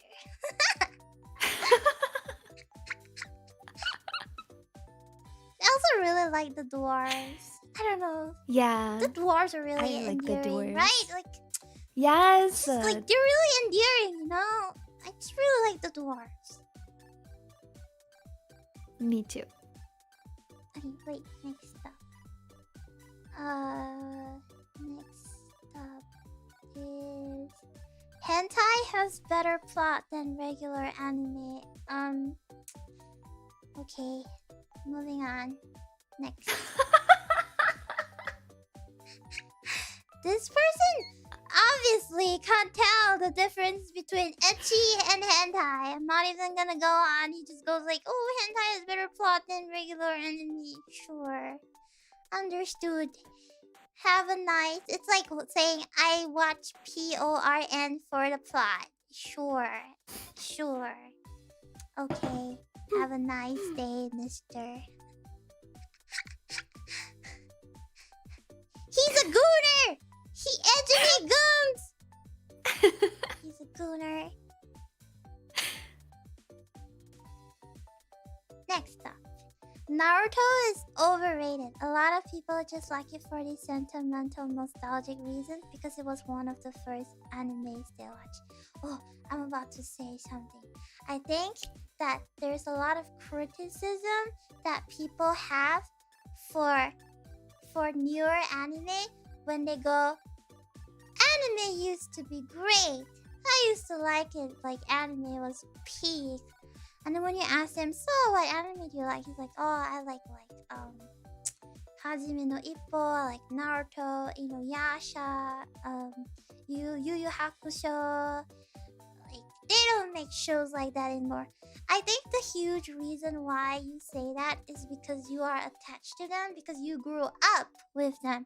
So there's a nostalgic and sentimental factor. That's why you're more biased. It's like a biased take because it's like something you watch when you grow up. So that's why you're like, you know what? Newer anime just don't hit me like older animes do.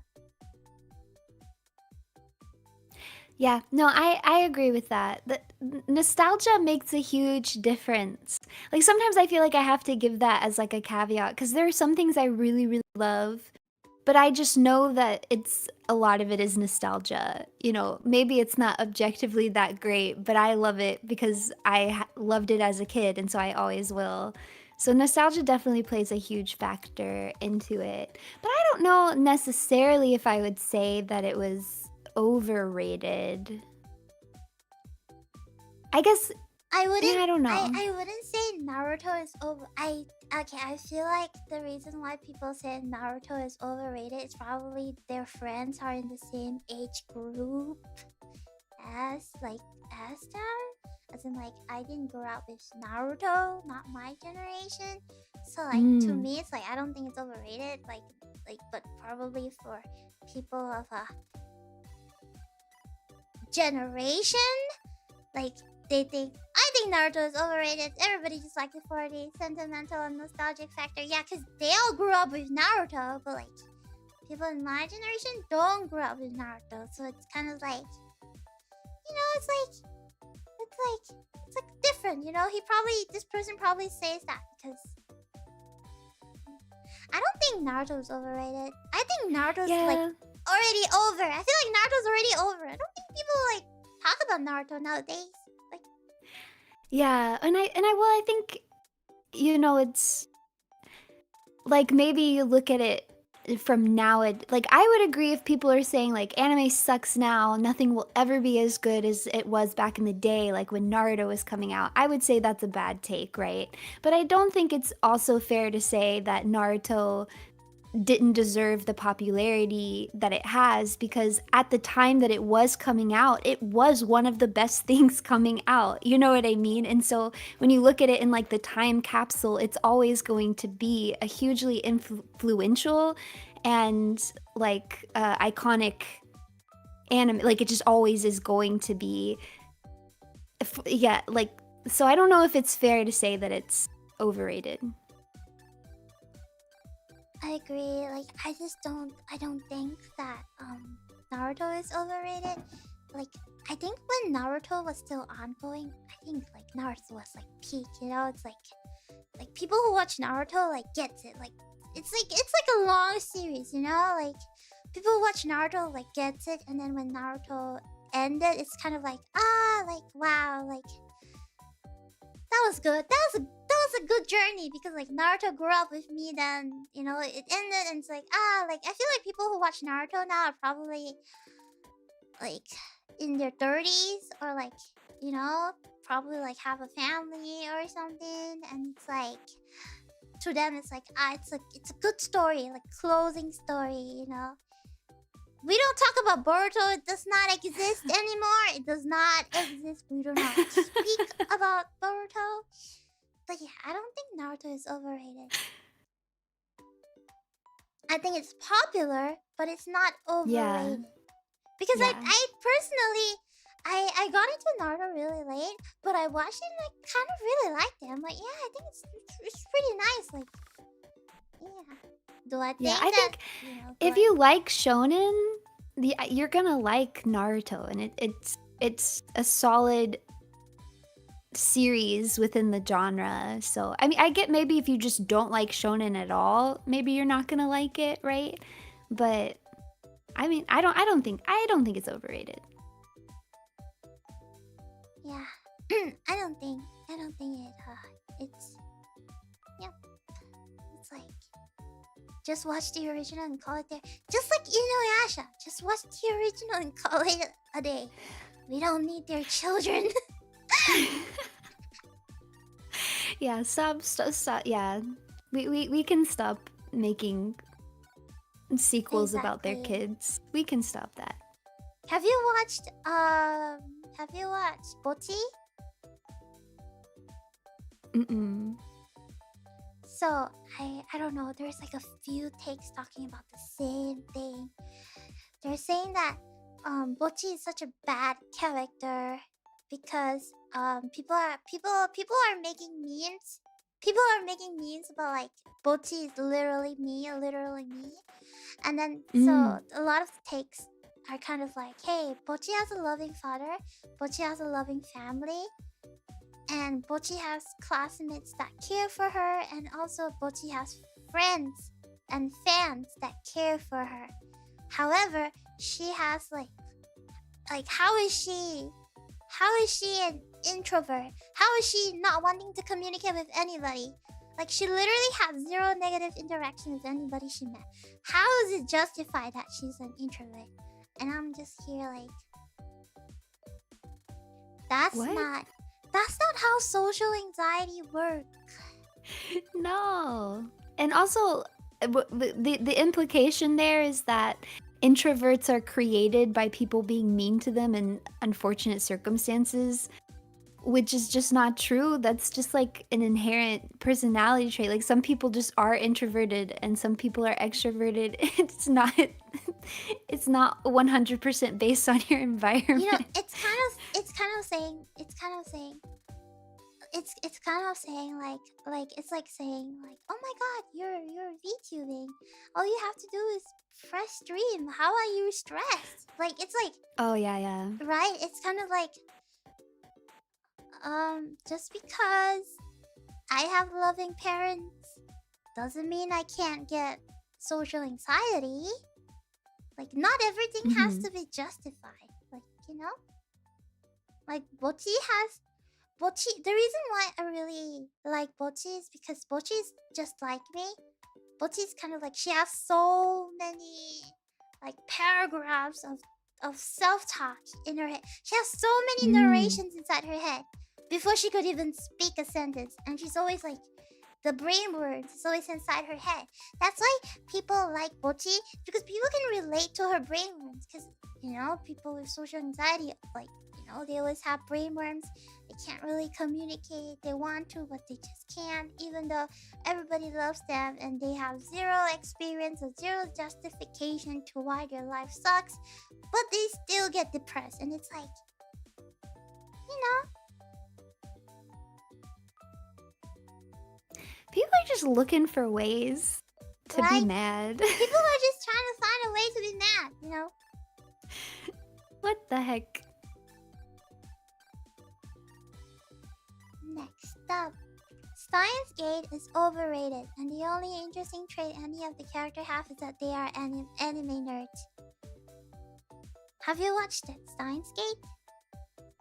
No, it's been on my list for a long time, but I've never gotten around to it. Do you like science? Steins Gate. I like science. Do you like time traveling? I'm indifferent to time travel. Do you like black holes? The theory of science? I'm a little bit afraid of space. If you like time traveling, sciencey stuff, Steins Gate is for you. The only reason this guy is saying that Steins Gate is overrated is probably because he's stupid. He probably watched the show and he understands zero of its kind. It's like somebody who says, I hate math. I think math is overrated. It's bad. And can barely even do 10 plus 10. It's literally the same thing. Because Steins Gate, it's all about science. It's like, why are you watching this show when it's all about science and then get mad at it when you don't understand it? And he goes like, the only interesting trait is that they are anime nerds. Why do you think we watch it? Because we're anime nerds. Why do you think we watch a show about nerds? Because we're nerds. Oh my god.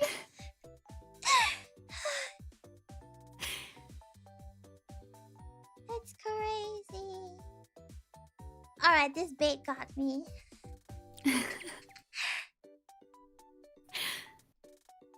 Oh, yeah, wait, because is that a Steins Gate PFP? Or am I wrong? I can't tell. Is it? Are you? Yeah, it is. Okay. Wow, attacked directly. Bro deserve a right into the face. Exactly, man. Like, it's kind of stupid. It's like it's like people who watch Isekai and get mad when the guy gets Isekai. It's like, what are you talking about? Or like people who watch fantasy anime and think it's overrated because it's not realistic. You're watching anime, man. What are you thinking? A take from someone that watched it 2x speed and hates Dr. Pepper. It's crazy. Okay, next up. Shoujo is an inferior form of romance. Rom-com does everything better and doesn't lean as much on the misunderstanding trope. Alright guys, it's time for you to get educated.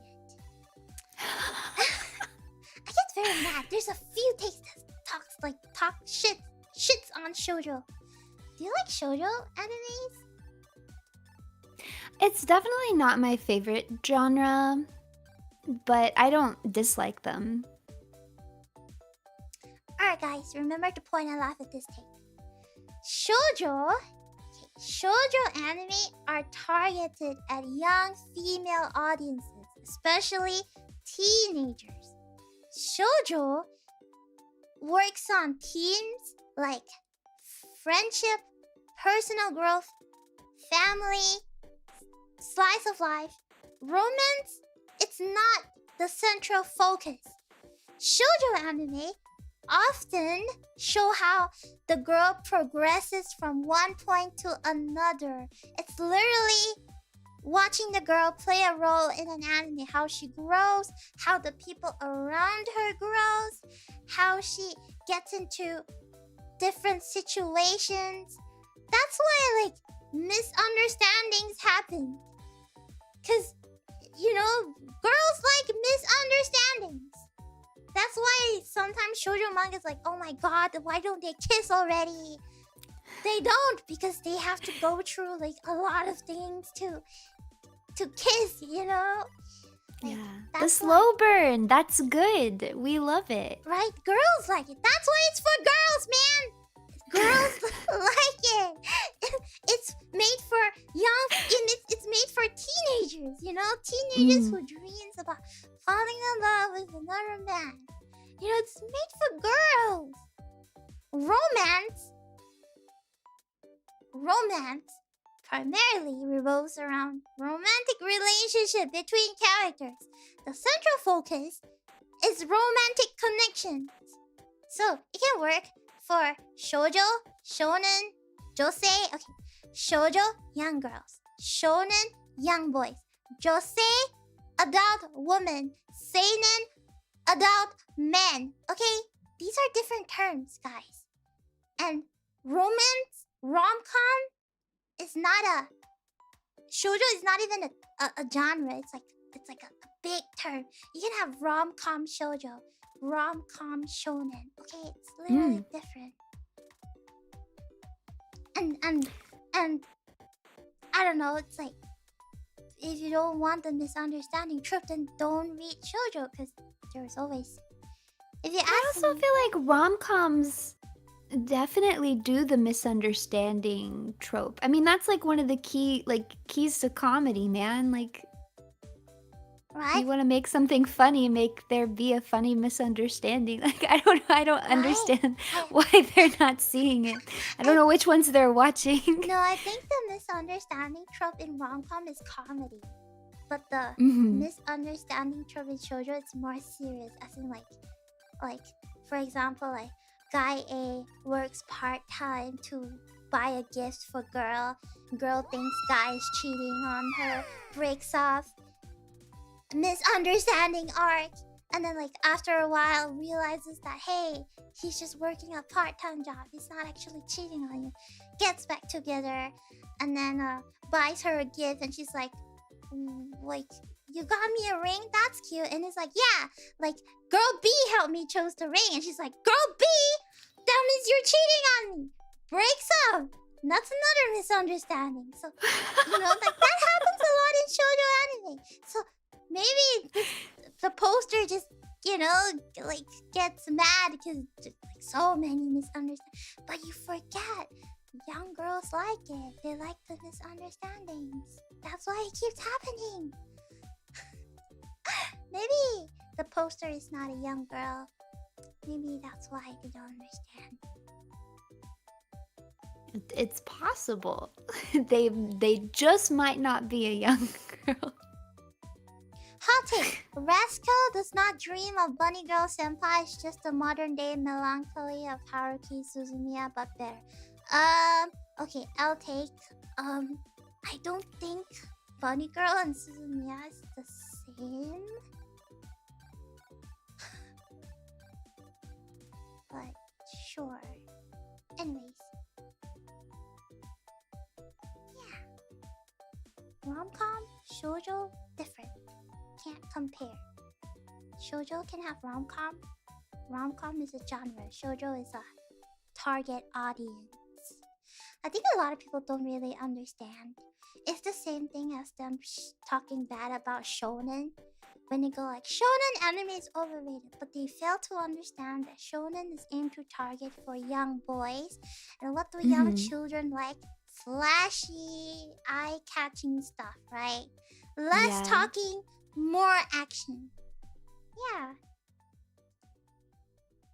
Also, that makes me think of like when like the Fujoshi get really upset that characters don't actually date in shonen, especially in sports shonen. And I'm like, you gotta understand, the target audience is still like 12-year-old boys. That's why it's not turning into a gay romance. They're doing as much gay bait as they can to satisfy the Fujoshi fans, but it's never gonna actually be like that because it's not the target audience. Right? And then they get, oh my god, Fujoshis are like another whole breed of I think the best kind of fujoshis are closet fujoshis, you know? Like fujoshis that watch and like BL, but they don't talk about it. The people who openly talk about it are like the worst. It's kind of like, do I have an example? Alright, okay, it's kind of like the whole Gojo, Satoru, and Geto thing, right? We get it. They like each other as bros. But then the Fujos were like, they don't like each other like they're bros. They're in love with each other. And then you're like, yeah, but they're in love with each other. And then you're like, okay, calm down, man. What if I ship Gojo with like this other... What are you talking about? They're in love with each other. They were made for each other. The ways in which you talk to me, they are together. They're in love. Why are you shipping him with another girl? For what? Like, they're just like really good friends. They're not friends. You're unbased. I hope you die. It's the delusion levels, man. They gotta keep the delusion levels in check. I couldn't care less if you ship them together. Right? But like, you can't start getting mad that it's not canon or that people disagree with you. You're delusional. It's like free. You know how much ship there was in free? Like the Oh, it was in free was insane. It was awful. It was straight up war. Like people were literally actually mad at each other. Real death threats over free ships. I think it was like there's like Mako Haru, which is like and the Rin chill Haru, one, yeah. and Rin Haru. And then people are like the Rin Harus and the Mako Harus are like at war against each other. Like literally, I remember like on Tumblr they were having a war, and then this one girl, she literally hired like a hacker to like hack into her account and like take her account I think down. I remember that. Yeah. What? Like, it's so crazy. And like if you don't like Mako Haru, like you're trash. Like like Rin Haru is problematic. Right? And they're like, you don't understand. This man, he loves him so much, and even he goes to Australia, he still loves him. And then the other like Fujos come like, you don't understand. Like Mako has always been so oh my god. And then when you go like Mako Haru, I kinda like Haru Mako, and they're like, oh my god, top is top, bottom is bottom. Do not swap them. Do not freaking swap them. He's meant to be a hoe. He's not meant to be the one who's sticking his hole in. Like, and then you're like, oh my god, calm down, guys. What is going on? Yes. Actually, I kind of miss that. I kind of miss because they don't really do that anymore, where they put the names in a specific order.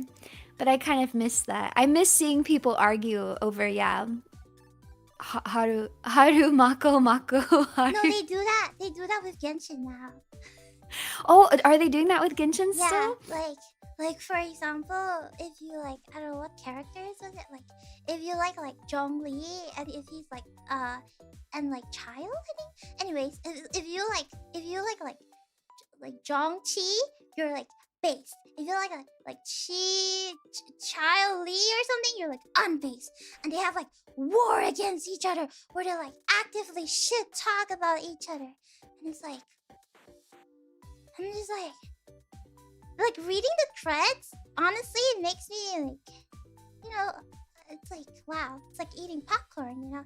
Really reminds me of like Free, when Free was so big and people started gatekeeping their ships, and then people started like doing the shipping wars with like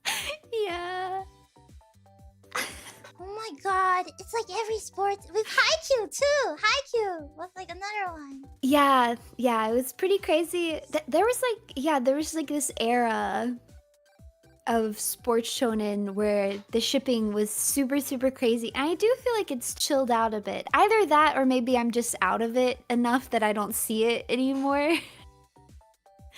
But It's like yeah, it's like because it to was a like that with point, Kuriko's basketball too. The ships right? got kind of heated. So Yuri on Ice. Oh yeah, Yuri on Ice was like another one, but that one is not really because it's like I don't know. I don't think Yuri on Ice is shonen in the sense that like the I don't. target audience really Yeah, isn't I don't think isn't it's teenage shonen boys. too. Yeah, it's It's crazy. good though. I like Yuri on Ice. I like Yuri on Ice too. Yeah, it's very wholesome. And I think I don't know if I told you this. I'm sorry if I did. I was telling somebody this, but after I watched like the first few episodes of Yuri on Ice, I was so inspired and like I need to improve myself. That I think it was like the wee hours of the morning and I literally went for a run. Like I got up in the middle of the night and was like, I have to exercise. Like I have to improve my life like Yuri did. Like it did make me want to learn how to ice skate, but I don't know how to ice skate. I mean, I do like I can skate like in a circle, but I don't like know how to ice skate. Oh my god. My mom is a high schooler teacher, and at one point I had to explain to her what shits were because her students wouldn't stop arguing about it in class. This is crazy.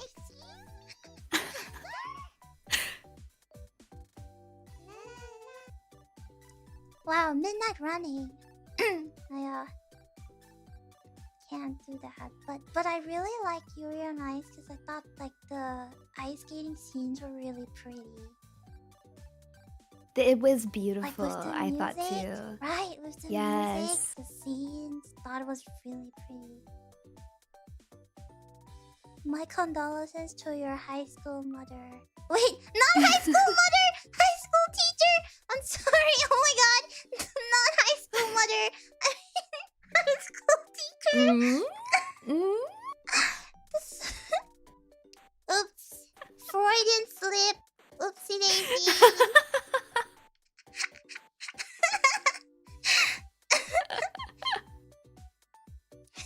Not the average Blue Archive fan. Oh my god.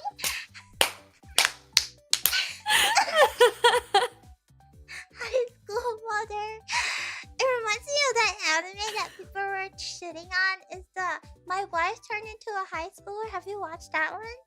No, I've not heard of this. What is Okay, that? so basically, oh wait, no, you shouldn't watch it. It's really sad. It's about like overcoming grief. Okay, you shouldn't watch it. It's like Okay. there's like death stuff, but TLDR. No.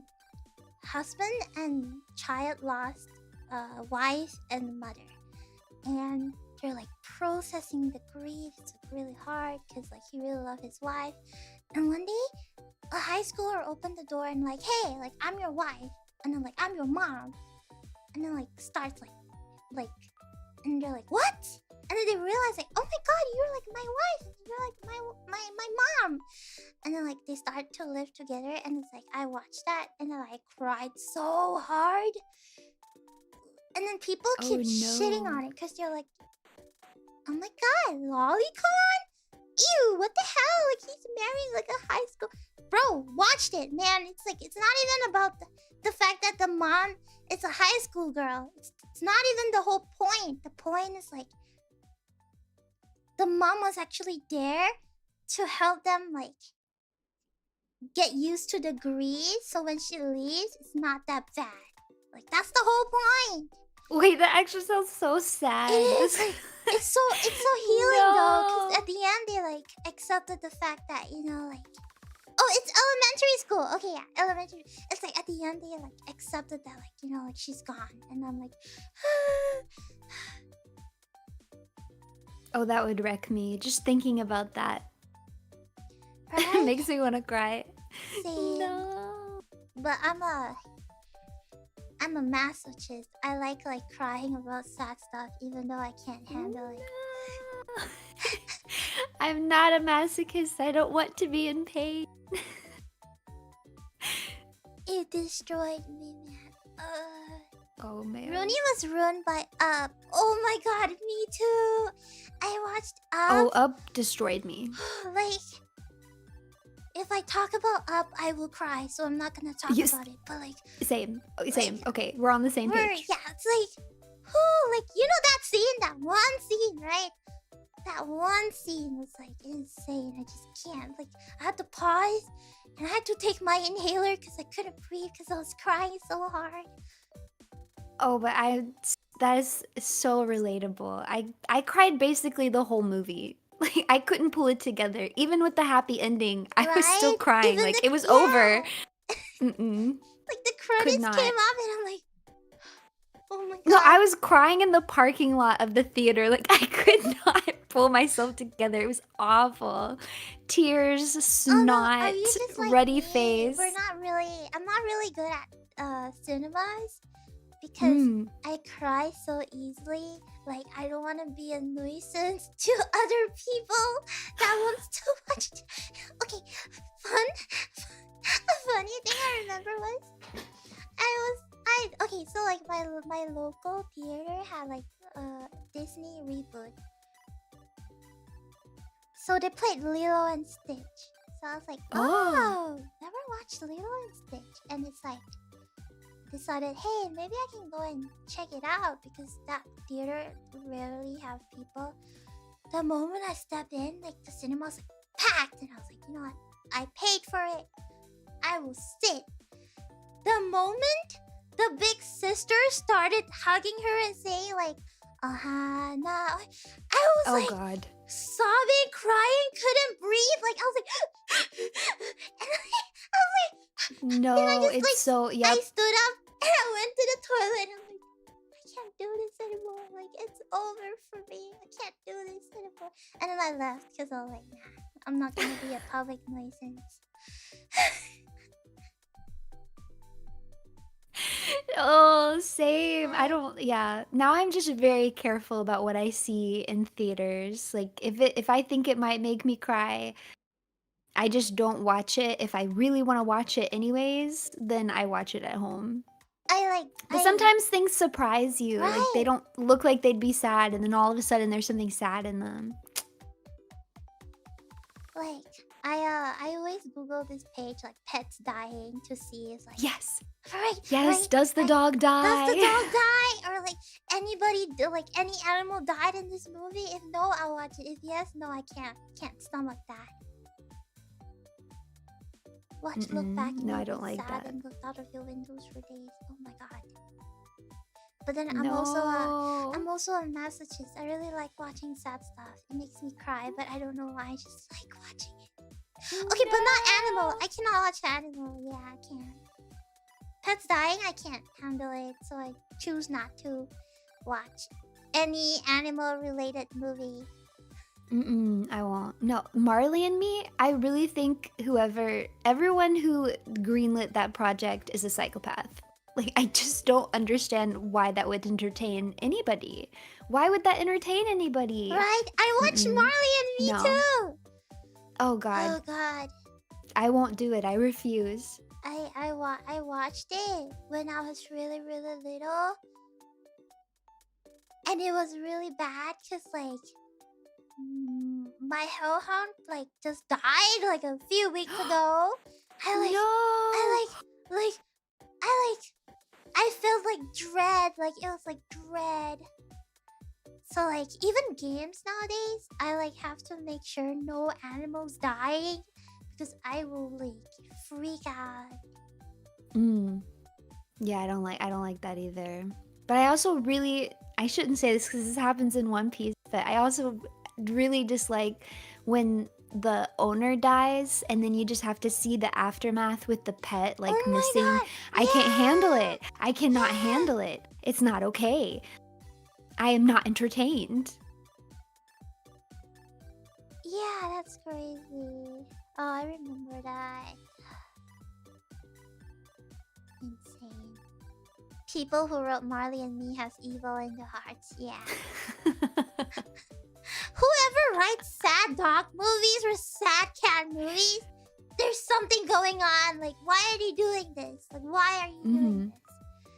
Why? That makes me think, my mom is really sensitive to that kind of thing too, and she watched a documentary about a wildcat. I can't remember the name of it, and I won't go into detail. It's just gonna make you sad. But basically, she thought it was just gonna be like a cute little documentary about like a guy who like rescues like nurses back to health like this wild cat or something like that. And then apparently it got really, really, really sad, and she was mad. Like she was so mad about it because she was none of it was advertised this way. It was completely misleading, like the little trailer and the blurb, and it made her cry so hard. She was really, really twisted about it. No, man, she should like a request for emotional funds. yeah. You just sue them. Misleading. Like some people For emotional damage. Right, some people can get like PTSD from those, you know.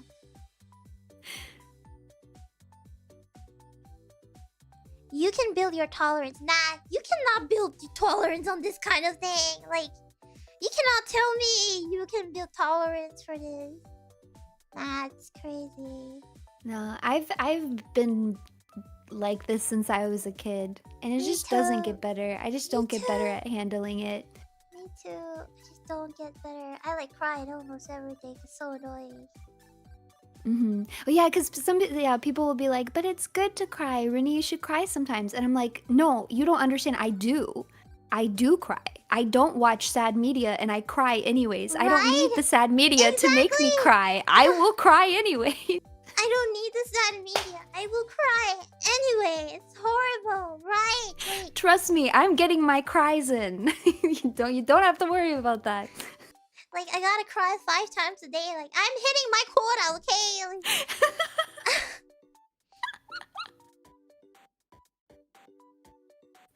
Yeah. It's crazy. It's like, people don't understand. Like, they used to, like, say, like, I think it was, like, my auntie used to say, like, I have, like, the crying curse. Meaning, like, I cry very easily. I cry every day. Oh my god. One time, like, I was at the supermarket with my auntie, and then so she was picking out potatoes, and I was like, she was like, hey, pick potatoes for me. I was like, okay, so I just like picked 5. She's like, no, pick the pretty ones. And I said, what about the unpretty ones? And she go like, nobody wants the unpretty ones. Just pick the pretty ones. And then I cried because I felt so bad for those potatoes. Oh my god, wait. I think you told me that, boo. Yeah. It's so relatable. It's so relatable. And then like I feel so bad for them. Like I feel like so guilty for them. Like I'm like, what the heck? Like just because they're ugly doesn't mean they don't deserve to be loved. Doesn't mean you don't deserve to be peeled and boiled and eaten. Sometimes when I see a old lady sitting on a bench, I would cry. I would like make up a whole narrative in my head that like she's unloved, even though like her daughter and grandchildren is coming to pick her up. Yep, nope, I do the same thing. I just decide that they're miserable and I feel bad for them, even though I know nothing about this person. Exactly. If you frown a little too hard in my presence, I'm going to assume that you are depressed and feel bad for you. It's just... That's same. It's like horrible. I'm gonna make narrations inside my head. Even though you're really happy, but I'm gonna make you the most depressed human that's ever lived.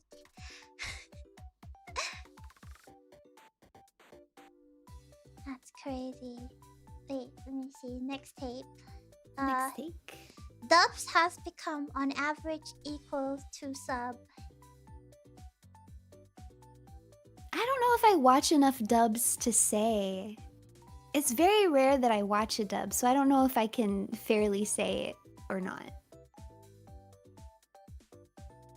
I think that people who watch English dubs are probably in Americans, because over here we don't watch dubs. Nobody watch dubs. Everybody watch subs. Or like,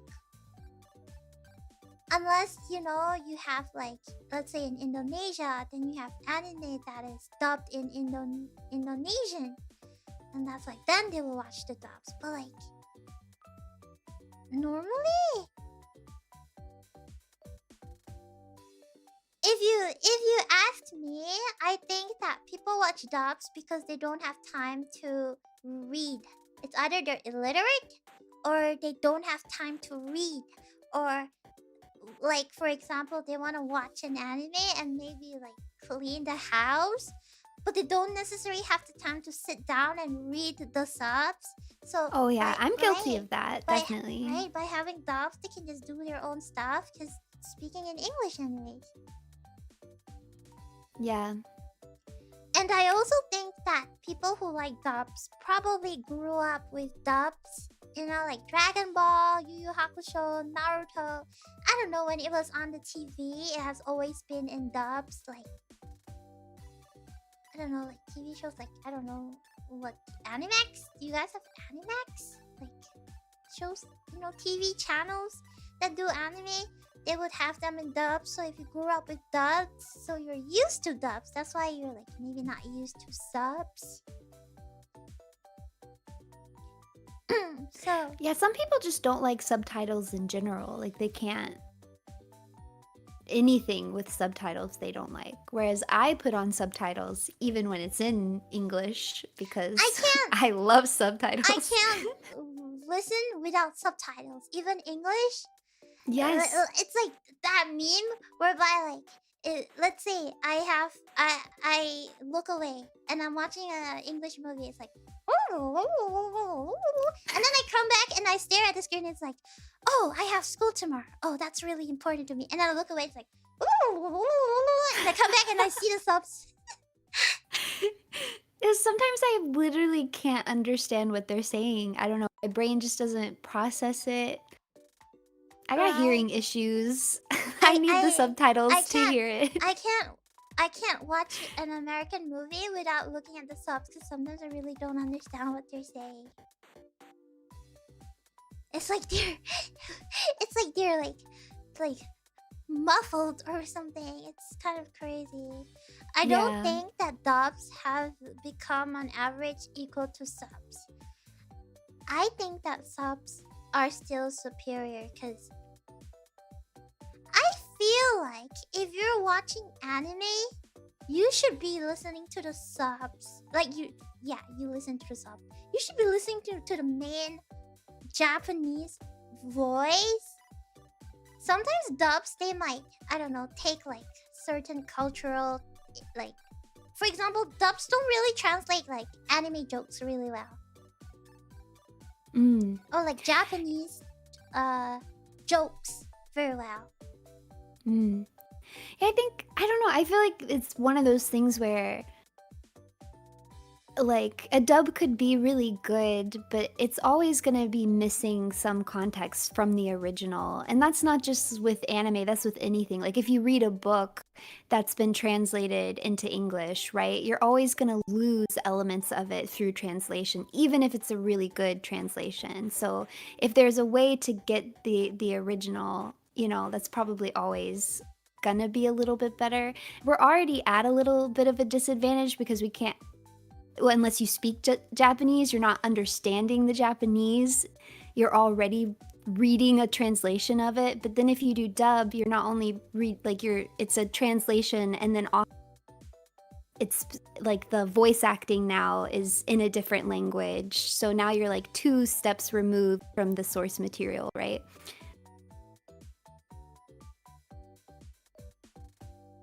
Yeah, that's why it's kind of like it's, oh my god, translation notes. I miss translation notes. When they have like in anime, they're like, keikaku means plan, this means that, and then you're like, oh wow, okay.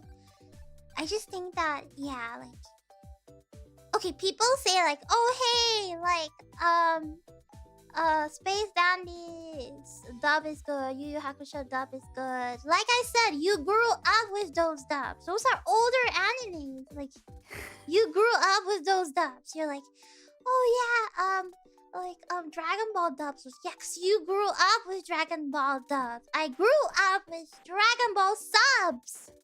So it's like, to me it's like, yeah, like Dragon Ball, and you're like, yeah, Dragon Ball dubs is like so good. It's like, you know, you grew up. Yeah. It's I think yeah, whatever you experienced first, you tend to like better, right? Yeah. Because I watched Dragon Ball in English first. And I've tried to watch it in Japanese, but it's very different. Right? They sound so different. Yeah, because I tried watching Dragon Ball in dub, and I'm like, I'm not used to this. Yeah. It's so weird. Yu Yu Hakusho, though, I've watched in both English and Japanese, and I liked both. I watched it in English first, so I'm always gonna really like that. And I do think it's fun. It's a fun dub. I have good things to say about it. But I liked the sub too. I actually like Yu Yu Hakusho's dub. I think their dub is pretty good. Yeah. I miss, because it feels like back in that time, like they used to do more like fun, creative choices. Like they would just give characters accents randomly. Yeah. Like yeah. I think back then they have more freedom in their acting as compared to now, so it's more fun. Yeah. And then like sometimes modern ones, like everyone just kind of sounds the same. There's like the male protagonist voice and the female protagonist voice. They all just sound the same. Right. And it's like you know, like all of a sudden they have like southern accent or like British accent. But now it's like you hardly hear like dubs, you hardly hear like British accent. Like, everybody just sounds, it's like a standardized accent that everybody sounds like. Yeah. Maybe that's why you like you think the older anime dubs are better, because back then they have more freedom. They can like or like they can ad-lib a little bit, you know, ad-lib here and there just to make it a little bit more fun. Yeah. That was fun. Yeah. Older stuff was fun. Let me see. Next. The ending of a series shouldn't be how good you determine if it was good or bad on its own. I'm sorry, I'm illiterate. The ending of a series shouldn't be how you determine if the series is good or bad.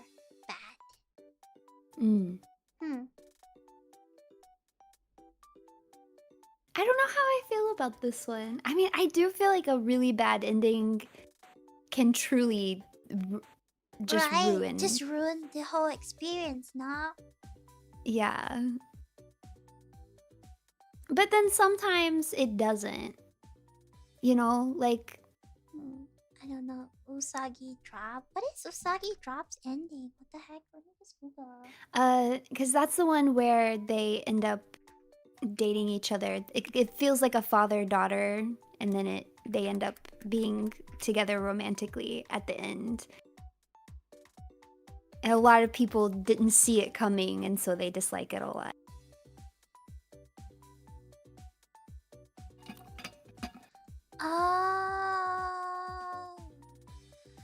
I don't think I've actually finished the whole thing.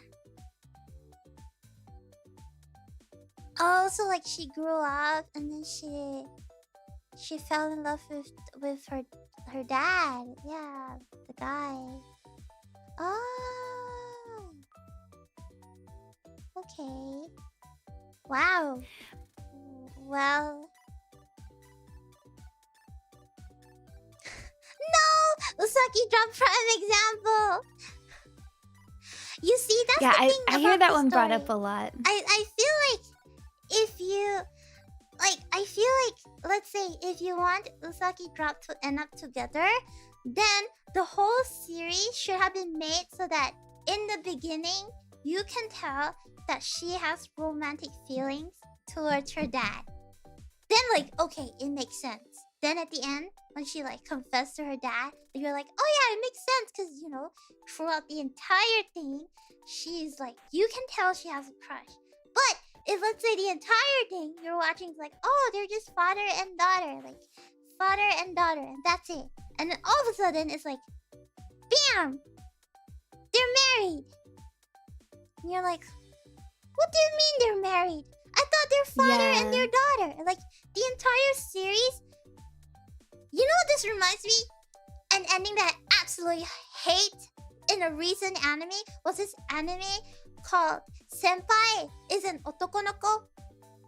Basically, the whole story from the beginning till the end, from the manga chapter, it has like over 200 chapters.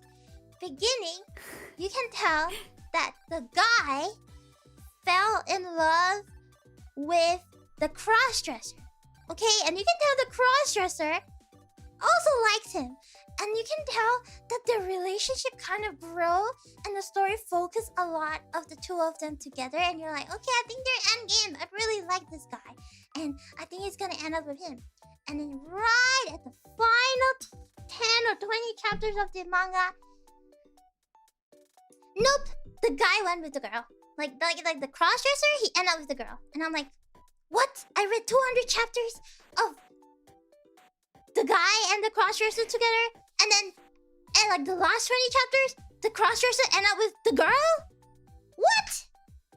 Like, oh my god, like that pisses me off to like the whole next level. Like you don't just bait me to think you don't just freaking bait me to think that that the freaking crossdresser is going to end up with the guy, and by you know them going on dates and like, you can really tell that they are in love with each other.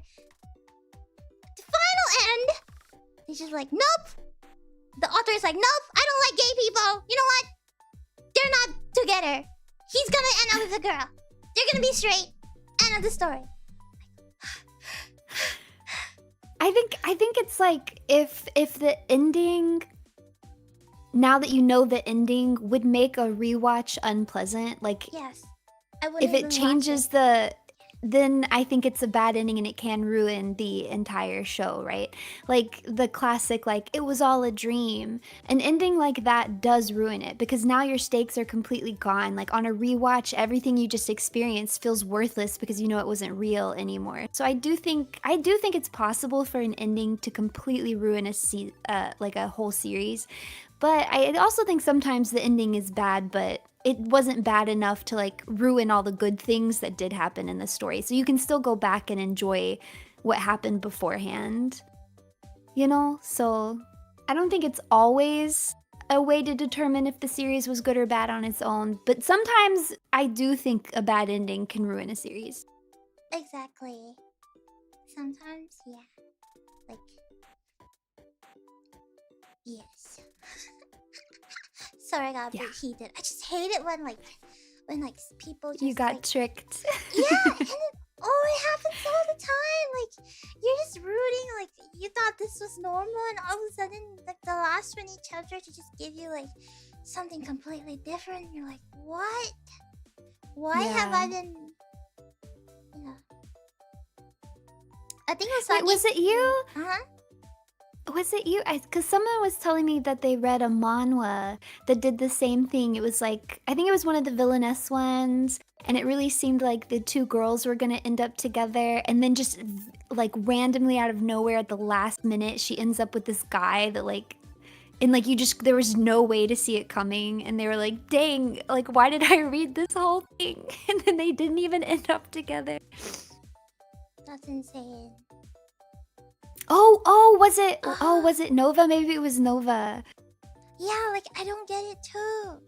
Like, why do you change the entire plot Wait, this guy's like, I think Usagi. Ah, Dr. Lollynet, thank you so much for the raid. Thank you, arigato. Welcome, readers. I think Usagi dropped big problem is that the changing relationship was off screen during a time skip. The audience didn't get a chance to see the feeling growing, changing. Exactly. I don't think the fact that you fall in love with your dad is problematic. No, I don't really care. The problem is that the time skip and you don't give me like a plot line where you slowly see her fall in love. Like we don't have to. It's just like time skip. She's like, I want to marry you, and it's like, wait, what? Like at least give us, at least give us a little more chapters to show you, having feelings for your own dad. Like at least show that, so it won't be as of a shock. I feel like the author probably do that to like shock you guys. Yeah, because that also gives you an opportunity. If that's something that you really don't like and you didn't realize it was going in that direction, you'll start to tell, and then you can make the decision to stop reading it then, rather than the whole time it's like, oh, wholesome father-daughter, wholesome father-daughter, and then to just get like smacked in the face with it randomly at the end, Yes, that has to be quite the experience. It's like I don't see it coming. Like when did it even show in the manga that they're in love? Like nobody show. They're not blood related. I mean, I don't really care if they're blood related or not. That's not the point. The point is that there's no explanation, there's no indication, nothing. So you can't just cut the time skip and be like, oh, we're together without any explanation. That's like doesn't make sense. Like it's just like I feel like the author just slapped it to like get reactions from people, to be honest. It's possible. I feel like I see that a lot in writing, like across the board, not just in manga. Like they're just like, yeah, the audience will never see this coming. And I'm like, but that doesn't make it, being unpredictable doesn't make it good writing. Right? Sometimes that makes it really bad writing. Exactly. Next take. Girl sports anime is better than boy sports anime. Uma Musume and Girls and Panzer easily clear classics like Slam Dunk and Ashita Dojo. Sir, Girls and Panzer is not a sports anime. I don't know what you're smoking. I wouldn't really say Uma Musume is either. I guess maybe technically, but it feels so different. It feels very different. I mean, you can't really compare them with Slam Dunk or Ashita no Jo or like Prince of Tennis or like... I don't think you can really compare girl sports anime with guy sports anime. They're like two totally different things. Yeah, because I feel like... I do feel like...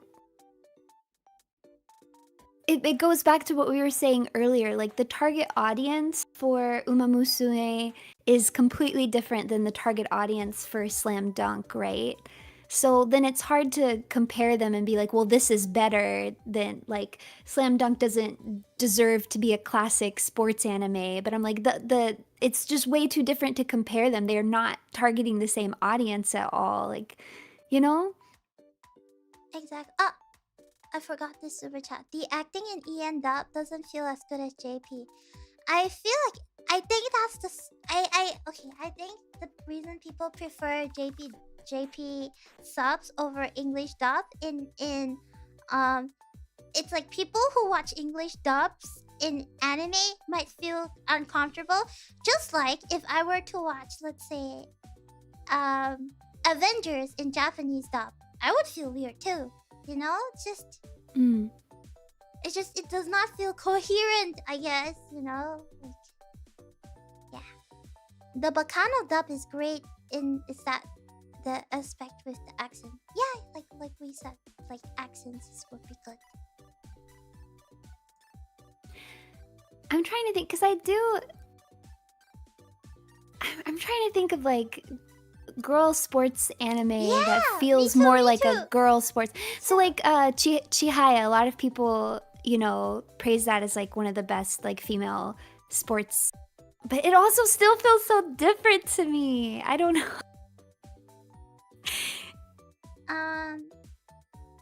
I think it is because Keijo, because the audience is different. Keijo. Keijo? Keijo! Oh, Cinderella 9. Cinderella 9 is cute. I think there's like Tamayomi, baseball one, and then there's like oh my god, Cinderella 9 is the one where they play baseball, right? Yep. It's cute. There's some that have like both. Like I always praise Baby Steps. I love Baby Steps, and it heavily features female tennis players too. What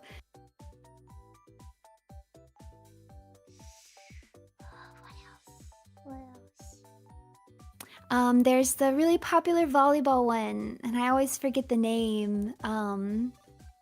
That follows a female player. And there's also there was one I really liked, and I can't remember the name of it either. That was about feeling bad.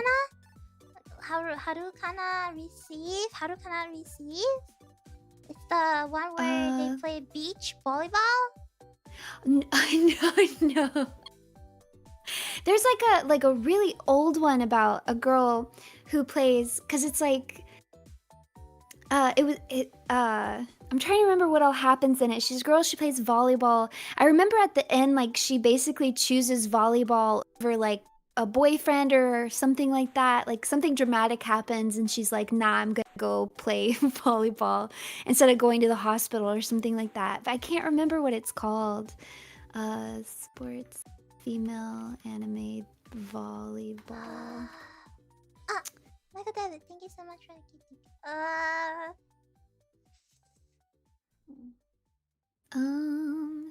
I don't think it's Attack on Tomorrow is not ringing bells to me, but that's what's coming up.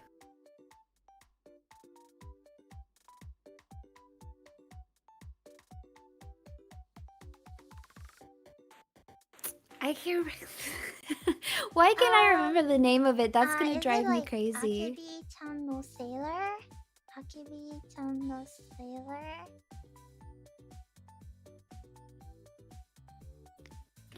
Maybe?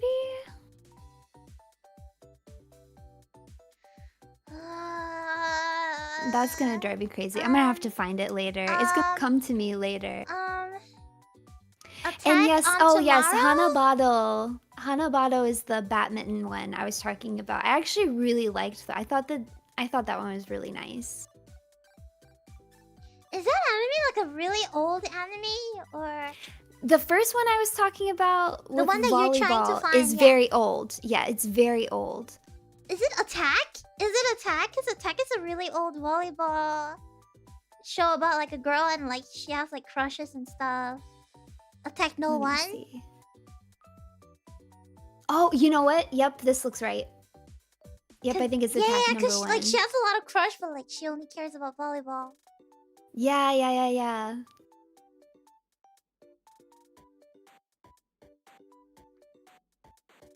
Is my rifle a girl sports? I mean, laser rifle sports. You know why? I feel like when you're watching girl sports anime, it feels like cute girls doing cute things. But when you watch like shows like Slam Dunk and Ashita Joe, it's like kind of like you're watching this guy like practicing to be his best, and he goes through like so many trials and hardship, and like I guess it's like very different. Yeah, I mean, yeah, it's like weird because I guess like technically, you know, Uma Musume, they are racing, so that is a sport, and part of it, like, it does follow some of the same tropes, you know, like hard work being better than natural talent, teamwork, you know, being better than individual work, that kind of thing. So I guess it is. But I don't know why it feels different. I don't know why it feels so different. But I don't know if I'd necessarily say that it's better. I don't think it's better. I think it's different. So I think it's different. So yeah, it's like, yeah, I don't think they're the same. They're different. I don't think one is better than the other. They're just different, I guess. Men's sport usually focus more on the matches. Or not really. Have you seen Free? I'm pretty sure Free's not really focused on the matches. It's like 90% like baiting, 10% actual swimming, 90% make us free. Da da da da da da da da da da da. And then like 10% is like the actual swimming. I like watched that anime and I learned nothing about swimming. Yeah, I didn't really learn anything Yeah. about swimming. Usually I do learn a good book. Pretty much everything I know about sports is from sports anime and manga. Right? Yeah, it's crazy. Like, I didn't even know cycling was a sport until I read Yomushi Pedal. Right, and I was like, whoa. oh, people like do this? Like, oh, I had no idea how like a cycling race worked. I guess I like vaguely knew about like the Tour de France or whatever, but I really didn't know anything about it. And now I feel like I know quite a lot about cycling. Yeah. Road crazy. racer. Next up. Ice cold take, but as a mecha anime fan, I have to highlight that every person who says this anime is good because it focuses on the characters over the robots are damn fools who don't understand the genre. A good mecha anime has both. I think he's targeting the Evangelion fans. Oh, maybe. Or maybe some of the newer Gundams. Oh yeah, like the newer Gundams. Because I've seen people debating that, like, you know, whether the newer Gundams are good or not, because, you know, more about the people and there's not enough robots. But I would agree with this, you know. Same. Like, it can have both. I don't think one should have to sacrifice the other. I feel like there is a lot of good animes that focuses on both. So I feel like the person who he is saying, who's saying like this anime is good because it focuses on the characters over the robots, are like people who watch anime not for the plot but for the girls.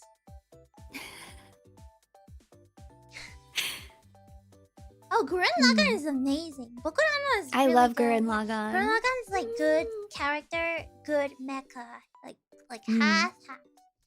They're like good and good. Next up, if a slice of life or romance isn't in your top 10, you can't call yourself an anime fan. Oh, wait, I can't remember if one... Okay, when I did my ranking, I have to go look and see now. What was in my rankings? Did I have one in there? I think this is like bait. I don't think. I think this is like. I think this is the definition of a gatekeeper who goes like, oh my god, if you have like Naruto in your top 10 anime list, you're not a weeb. You're just a casual normie. Or like people, Oh, yeah. like people who go like, oh my god, if you like only watch Shonen, you're not an anime fan. Or people like, Yeah. right? I hear that a lot about shonen. They're like, you don't really like anime if you like you just like shonen slop. You don't really like anime. You like Isekai? Nah, you're not an anime fan. You don't know anything about cute girls doing cute things or like this and that and that and this.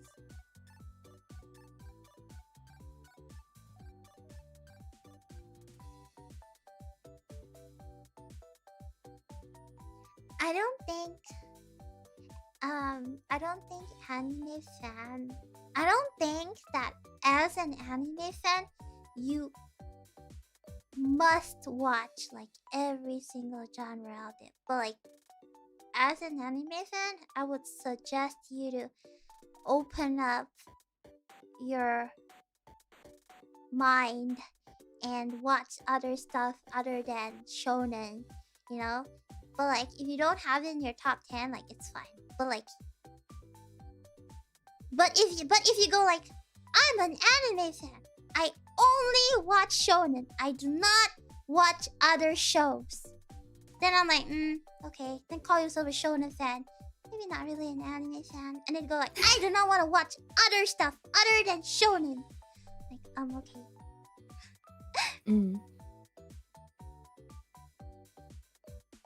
Wait, I found my ranking just because I was curious. Oh my But God, yeah, I what have a is your lot of things that ranking? are not. Well, I can't find my full one, and I didn't rank them like one by one. But when I found one when I was like partway through, and I had like 2 categories, like absolute masterpiece, and I am too biased to rank that. And I have like Asobi Asobase, Fruits Basket, Chobits, and Stir Princess. So I'm like, okay, I had plenty in my tops that were not shonen. I just couldn't remember if I couldn't remember because I am a big shonen fan. So I was like, wait, I might be guilty of having a top 10 of shonen, but I don't think so. I think some of these would make it. That's true. I would, yeah, like I would call you an anime fan, but I wouldn't call you a weeb. You have to be like out there to be a weeb, you know? Oh, I like that distinction. Right? Yeah, Like, maybe you're an anime fan, but you're not a weeb. right? Yeah, you're like an anime fan, but you're not a weeb. So don't call yourself a weeb. Do not lump us together, you know? We are not the same. We're not the same level, okay?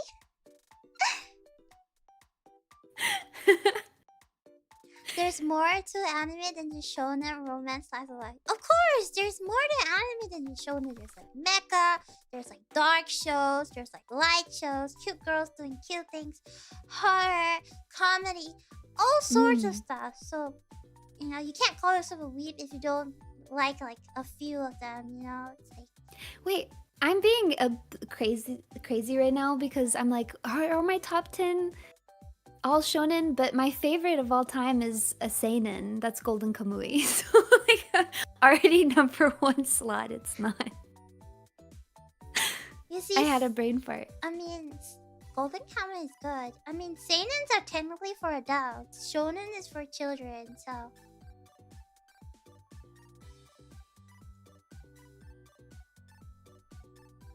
Golden Kamuy is one all time is a hot take. Hey, Golden Kamuy is good. What are you talking about? I like love Golden it. Kamuy. Yeah. I love it. I love it so much. Like It's like the perfect balance for me between like action, drama, and comedy. Like it has made me cry. I've been on my edge of my seat with the fight scenes, and then it has also made me laugh until I cried. Yeah, I think the manga. I really love the manga so much. The manga is so good. I really like the manga. So good. And I liked the ending too. I was happy. So. Oh, it's good. Golden Kamuy is great. I like Golden Kamuy. Yeah. Are Junji Ito anime adaptations normie-core? I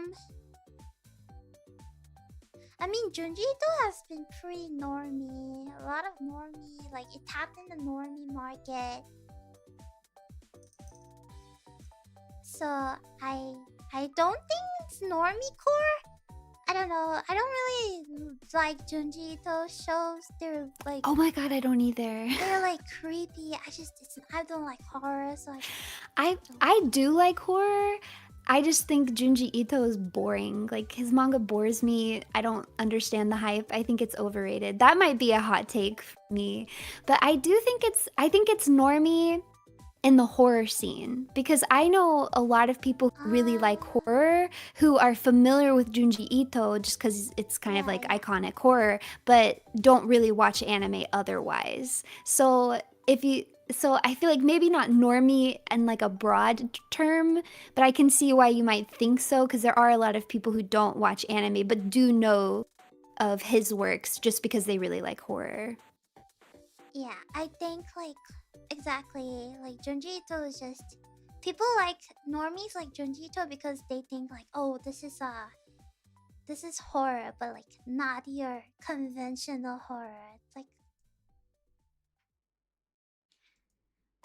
I think Junji Ito's stuff are like hit or miss. I personally think Uzumaki is pretty boring. I like read Uzumaki and I'm like, that's it. I was bored. I I did was not bored. get freaked out. Oh, Mm-mm. but like I read his. Oh my god. Okay, I am deeply traumatized by one of Junji Ito's work. Like, oh my god, like this show traumatized me for years. Even now, I still every time I think about it, I just like it's crazy. It's like Junji Ito has one chapter called Gyo, which is basically fish and sea creatures grew metal legs. As in, like, imagine like half of their body got chopped off, and then they grew metal legs instead. Like metal legs, like spider legs. So they're like metal spider legs. And it's like, okay, the manga, like, it's like, okay, fine. Like, that's fine, right? You know? No. If they infect humans, the humans, they inflate. And they become like their face gets puffed up, their body gets puffed up, and then they are in pain, and then they let out like this gas, like this green gas that can affect another person. And then the main story is like this girl, like I think this guy or girl, like their lover got kidnapped by a scientist, aka his friend. Like basically he just like chopped half of her body off, inject the metal legs, infect her, and she's like calling out his name, and like the whole town is like infected, like these like metal leg, half fish, half metal leg, like just stabbing humans like left and right. And then like as I was watching that, I was eating like mackerel, so like can you imagine? Like I was like traumatized. I like watched the anime and I was traumatized. Like I did not eat fish for like 3 months. Like every time I think about fish, I would puke.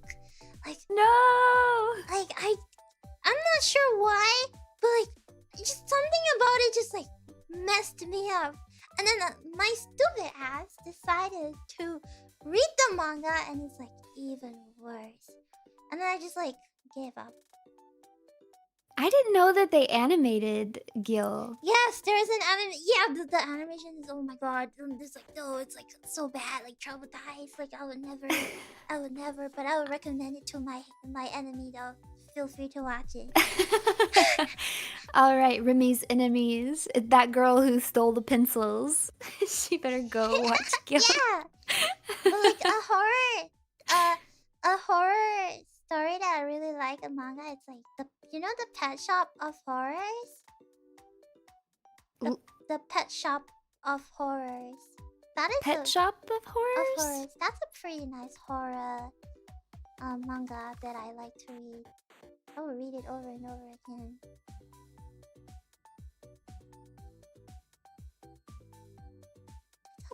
Oh, yeah, I've seen this around. I haven't read it though, but I've definitely seen people talking about this. Yeah, Pet Shop of Horrors. That's a really nice one. It's crazy. If you like horror, how about this? In the 1980s, a Shoujo magazine published a one-shot manga adaptation of Nightmare on Elm Street. I've actually never watched Nightmare on Elm Street. Oh, really? Oh, they're not that scary. They're kind of goofy in a fun way. Oh. Yeah, I've never watched that. They're goofy. I don't know. I just don't like horror. Oh, there was one movie that traumatized me. Okay, it's not like it's not a horror, but I don't know why I hate it. I don't know why it's on my freaking like FYP on TikTok. I swear, it's like I can never look at a walrus ever again. There was this stupid movie called like Tusk or like Husk, and like I didn't even watch the movie. I just saw a clip of the movie. It's like this guy, he wanna become a walrus. So like he has a lot of friends, and what happened was he completely lost his humanity self. So what he do is like he like sew in like tusk on his head, and like he roars like a tusk, and his friends had to see their friend being stuck in a zoo pretending to be a walrus their entire life because he has lost humanity. He's just like turned into a walrus, and I saw that, Oh and my like god. I could never see a walrus ever again. I'm looking at pictures now. This is kind of crazy. It's like The Fly.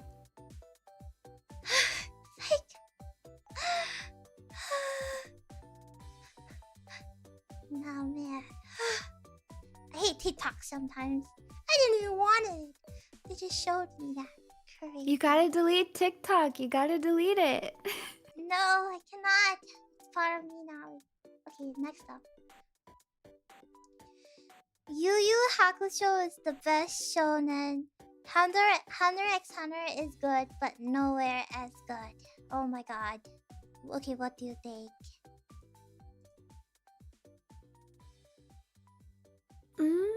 Gosh, that's hard for me because I really like both.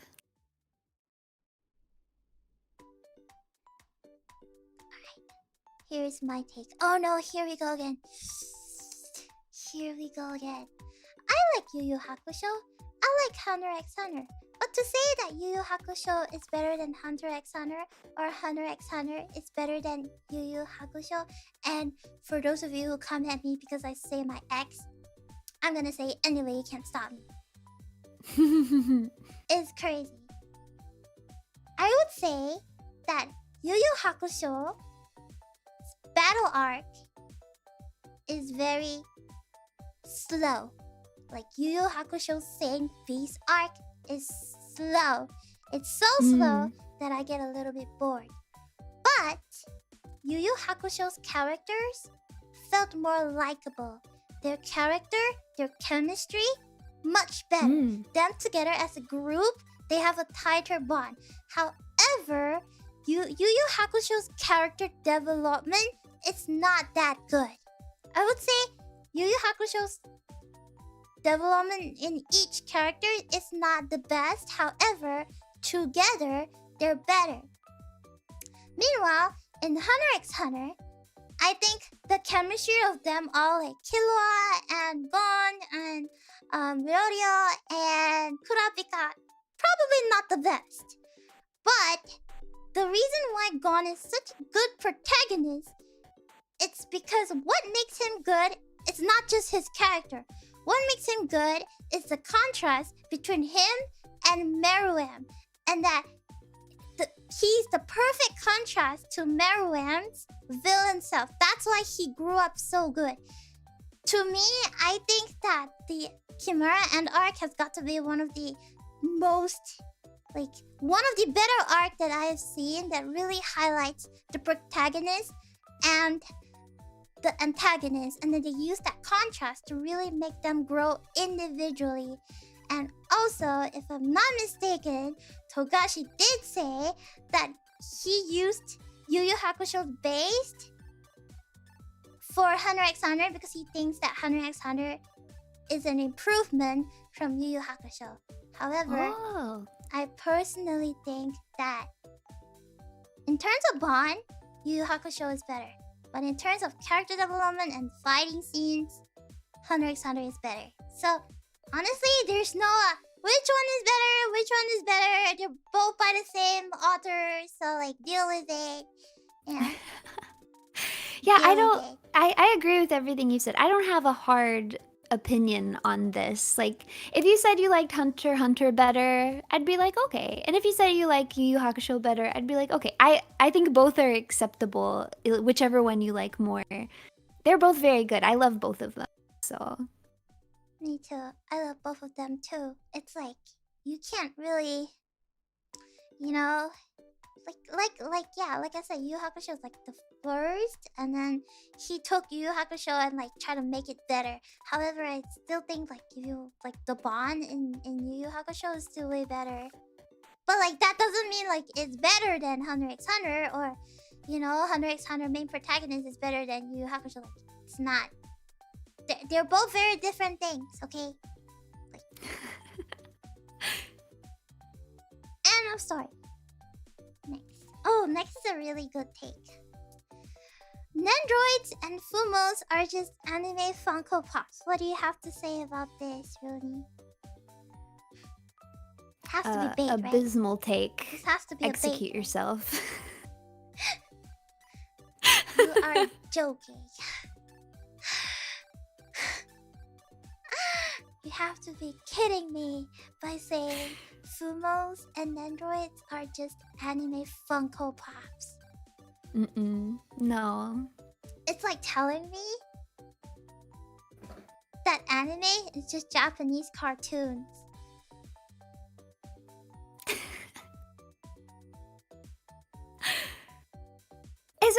It's so, that's just not a fair comparison, because with the Funko Pops, they use basically the same mold for every single character. They just like throw a little wig on it.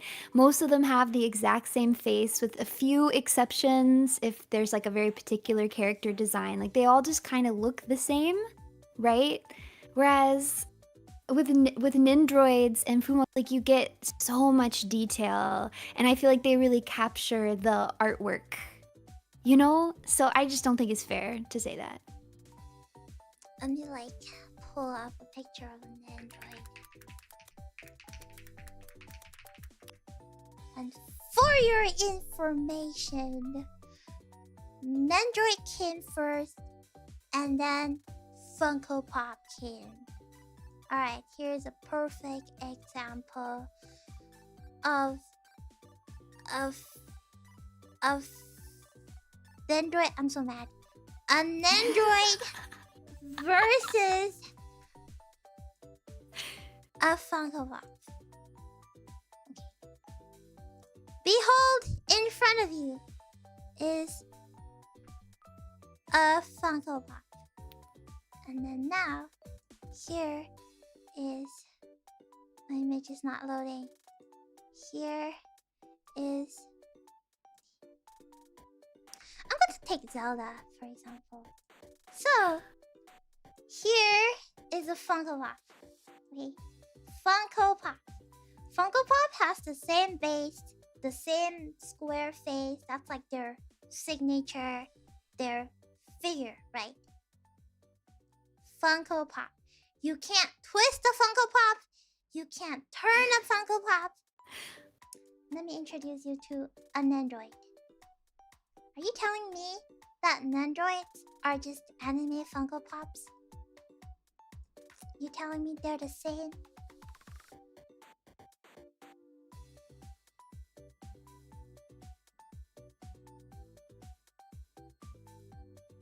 I honestly don't understand Funko Pops. I think Funko Pops are ugly. Like, They're ugly. I don't get why They people are. collect them. I think they're really ugly. I think they're really generic. They all look the same. It's not special, you know? Yeah, I don't like it. I don't like it. Nearly as much, no. Like, I would say Funko Pop is more popular for like like I think people collect like Avengers Funko Pop. Yeah, sure, whatever. Like Spider-Man Funko Pop, sure. But like you don't compare it to Nendroids. Nendroids you can twist and turn. Nendroids you can customize. Funko Pop is like it's fixed. It's like you can't move it, it's fixed. You can't turn their heads, you can't turn their hands. They're fixed. Shape. Fixed eyes, fixed shape. Nendroid is totally different, okay? And a Fumo? You compare a Fumo to a Funko Pop?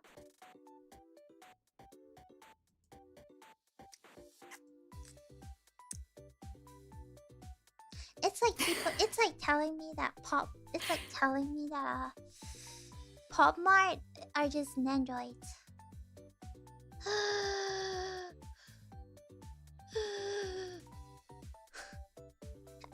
Off with his head. Oh my god. Off with his head. Yeah, no, disagree. Bad take. Bad take. The person who wrote this, bad take. The person who wrote this probably doesn't even like anime to begin with. I cannot understand anybody who prefer Funko Pops over Nandroids. I guess you like Minecraft, I guess. Maybe that's why. You like a square stuff. Square. Yeah, you really like the square. Yeah, the the soulless square. eyes appeal to you. Such a normie thing, Funko Pops. Funko Pops. Okay, next. Seinen are simply superior to shonens in terms of overall art quality and variety in storytelling. Shonen is largely a normie genre for those who slurp up any slop that the industry pumps out.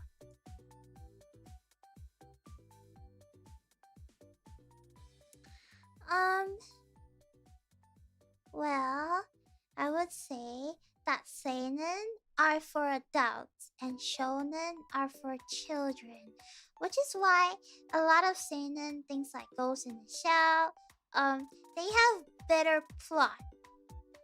As in, they focus more on plot, okay? Focus more on, I guess, storytelling because they're for adults. But like, shonen is for children. Children don't like plot. Children don't like long message text. Children like action. Children like pew pew pew. Children like fighting. And that's all children like. That's why it's for children.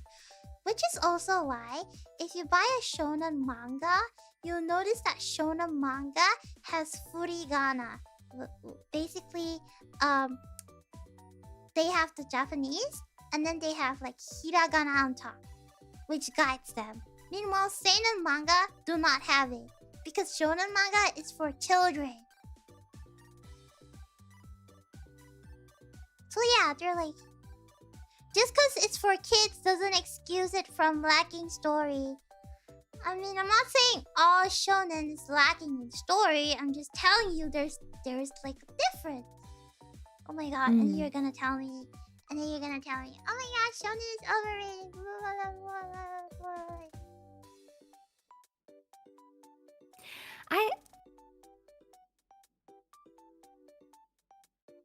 Yeah, there's banger shonen and slop seinen. Exactly! Exactly! Not all seinens are good, not all shonens are good too. It's just different. And I think that shonen gets associated with the normies, but I don't to the demographic. I think it's just the way things have worked out. Shonens just got really popular, and so they're the most easy to access. But I think you can tell from anime movies that do really well among normies, like Game, for example, or all of the Miyazaki films. I think that other genres of anime could very easily also become very normie if they were just were more easy to access. So I understand why people associate shonen with like normies, but I don't think it's actually something inherent to shonen itself. I think it's just like a circumstantial thing. Like, yes, a lot of normies have watched shonen because that's what's easy to access, if that makes sense. But I feel like people act like because it's easy to access and normies like it, that now it is bad inherently for that reason. But it could have been any genre, you know what I mean? Or any demographic. Exactly. It's just that shonen is easier to consume. Like, shonen is easier to consume. It's easier to spread it to the outside market. It's easier to get new eyes in, you know? That's why it's more consumable, yeah. Like, it's more consumable. That's why shonen is more popular, because it's easy consumable. Yeah.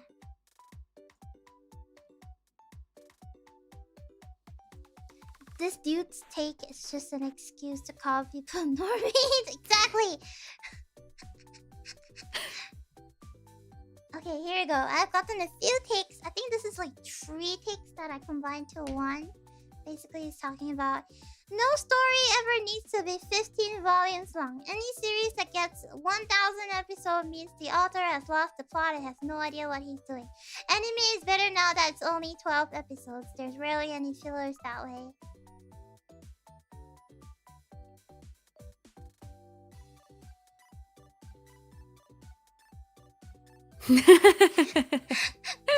Bait, I'll take bait. The worst trope, the worst trope of shonen anime is the tournament arc. The writers can't come up with a reason to have characters fight and just have them compete in a tournament. It's just a filler arc, in my opinion. Well, makes sense. Some tournament arc, yeah, makes sense. I mean, sometimes it's really fun to have a tournament arc because you kind of want to see them go up against each other.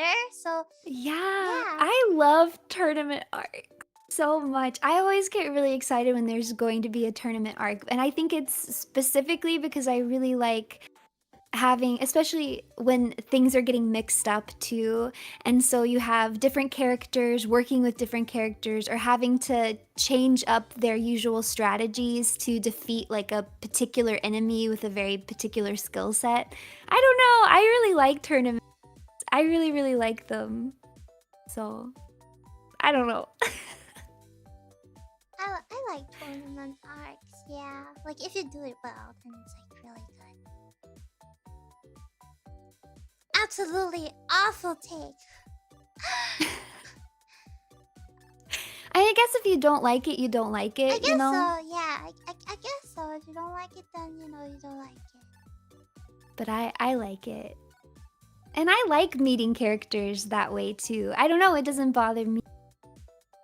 Oh, and I then when like they it. introduce like a new school or like a new section, and then you get like a new set of new characters. Yeah. Yeah. Or like I like all the maybe it's because I also really like sports shonen too. Like I like when they're fighting each other, but they kind of become friends too, and they're like, yeah. "Dude, you're kind of cool," you know? And then they're like, but like, I have to beat you. It's right? just And then fun to after me. they beat you, you're like, hey, let's be friends. Like that cool. That move was so cool. You should teach me that. Like, you know. Yeah. And then or you know what I like? I really like when they're villains. Like when they're rivals, but like really friendly. Like they're like, hey, you better not lose because I better see you in the final because I only want to fight you, so you better not lose.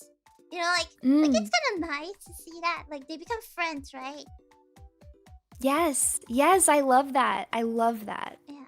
And I also think it's nice sometimes so that you get to see other characters like have their moments too, because shonen can be kind of bad about like just the main character wins every fight for everybody, but in a tournament arc by default you're gonna have to give W's to other characters because the main character can't be in every single one. You know what I mean? Yeah, I know. It's like that's why it's like I really like tournament arcs. I do. I really like this, I like them. sports show. It's called Inazuma 11. Do you? I love Oh my God, Inazuma. I love Inazuma 11. So good. Like this is So great. good. It's so good, right? Oh my God. It's Like so good. I know. Like I know that there's like magic. You know, I know there's magic inside. It's magic soccer. No, I think the character development is so good. It is really good, and the character dynamics are all really fun. And I like all the character designs. Right? I just like everything about design. it. I like, oh my gosh. I like freaking love Inazuma 11. I like rewatch that show. You know what I'm watching right now that has designs that kind of reminded me of Inazuma 11 is Mecha Ude. Have you been watching that? Mecha Ude. Mecha Ude? Oh, Mecha Ude Mechanical Arms? Yeah. Oh yeah, that one too. Kind of reminds me of Inazuma 11. Like Yeah, that the one's character like- designs. Yeah. It's really nice. Like with their like the gloves, like the hands at the back, right? Yeah. Yeah. Oh my God, I freaking love like battle shonen. Like when there's a bit of magic inside or a bit of mecha inside. I just think it's really cool. I think, yeah, it's fun. It's hard for me to get invested in the tournament arc when they're just fighting to win and not for more serious stake like saving the world. Well, then I guess you Well, shouldn't watch an anime that is not aimed to. but good news, because in Inazuma 11, they play soccer to save the Save the world all world! the time. Yeah. They So like play. you're gonna like it. They have to fight against the aliens. Like they have to save them. That's right. Aliens have come, and who are they challenging for the fate of Earth? Middle school soccer School. players. Exactly. Oh my god. And then like all of the characters are like so freaking lovable. I'm like, oh. Yes. Like, oh my god, like how the hell do you high schoolers have more emotions than an adult? It's like so crazy. And then you see like Endo just working really hard on his move. I know. And then like sometimes he just like he fails a match and you just like see him struggle. And you're like, oh my god, this is crazy. I'm like rooting for you. And I even liked how they handled them being adults. Like I liked seeing them grow up, which is usually so dicey, but I thought it was fun in like the later seasons to then see them as adults. And then they become like coaches, right? Yes. Oh, It's so good. Yeah, I think I remember. I like normally really hate stuff like this. Like I hate sequels. I don't want them to grow up. But like they grow up and then after that they become coaches, you're like, oh my god, like Yeah. like oh my god, yeah, like insane. I had like a huge crush on like Goenji, man. Like Goenji. So good, man. yeah, like my favorite was Kido. oh my god, Kito's like bro, Kito's like oh my god, Kito's like every like his stupid so cool. glasses. He's so stupid. Yeah, and his penguins. You know what he reminds me of? He reminds me a bit of like Usopp, you know, like oh, with the glasses, yeah. Yeah. The goggles. Yeah, but like he's so smart. And like you see him grow up and he became and he goes from like antagonist to protagonist. Yeah, he went exactly. Oh my god. Kido is great. Like yeah. It's just one of those anime that everybody is like so unique. You just like can't help but cheer them on. Mm-hmm. Oh my gosh. I agree. Great show. It's so good. So good. Yeah, like I recently like marathon it again. Oh, such a good show. It's been a long time for me. I need to marathon it. It's like one of those shows that I like didn't even realize like 5 hours have passed. I'm like, what? It's a good show. So like, you know, like I said, good shows, you can have long episodes and they can still be good. But I think that 12 episodes for an anime is a bit too short. You know, sometimes you have 12 episodes of an anime that's too rushed, or 12 episodes of an anime that's just too slow. So it's like I prefer 24-ish episodes for a season. 24, 26. Oh wait, so people said that in the chat. Yeah, that's what I like. Yeah, 26 was like good.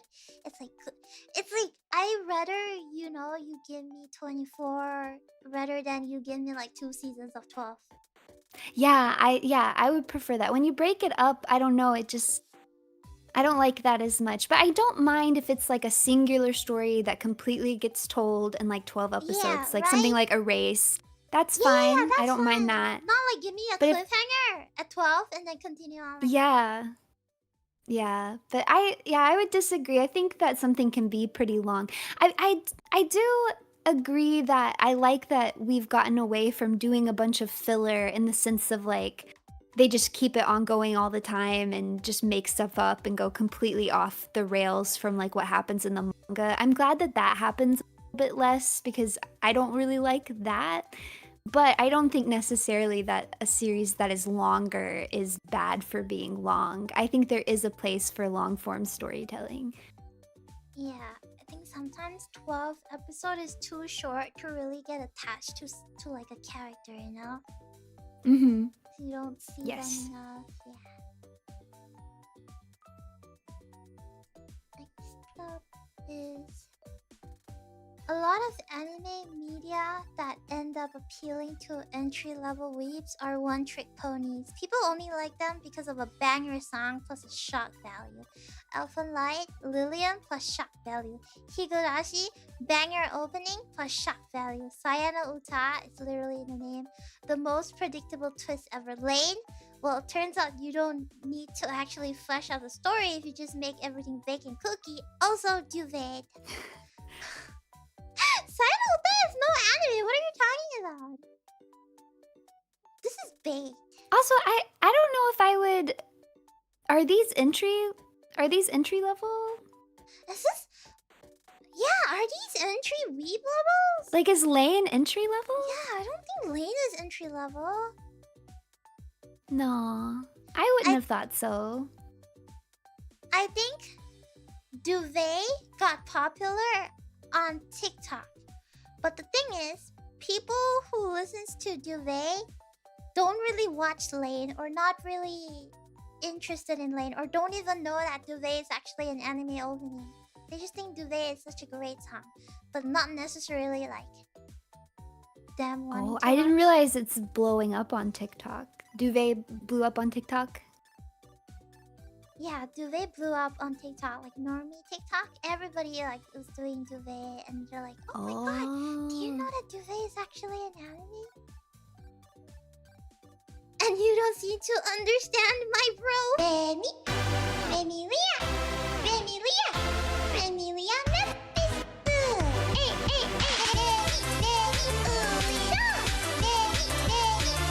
I'm ready. I've got the power of darkness and light on my side. I'm ready.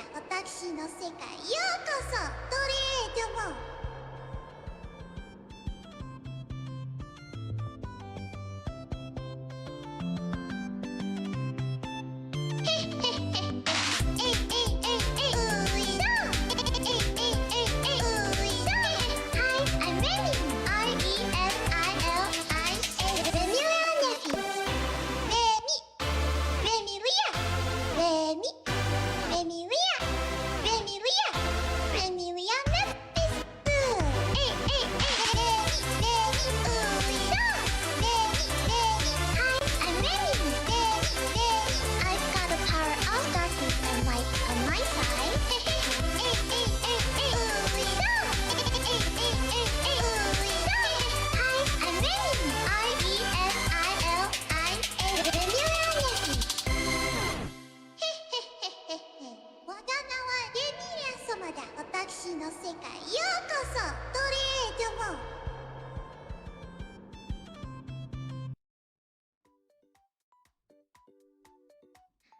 Hello, guys. Hello.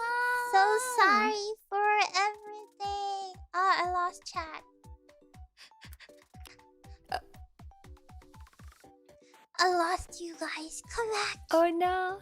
Come back. Come back. How Come dare you abandon her? Come back. I'm so sorry. I forgot to update my Windows. Okay. Windows hate. Yeah, Windows hate. Okay. You know what? Let's do one last take before my computer goes into mode again. Let me find oh, actually we were like really near the end. Alright, the last one is let's get the next one. It's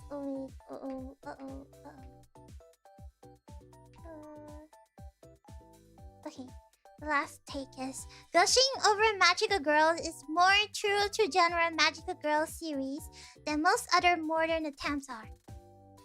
while others are stuck at the polar opposite ends trying to either be the next Madoka Magica or their own unique form of comedy parody.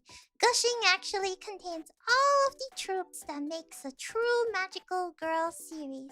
And I've also have a lot of other takes telling me that gushing over Magic Girl is one of the best anime that they are seeing, and they hope people talked about it more in 2025. Like, I think I have like 7 takes talking about how good gushing over Magic Girls is.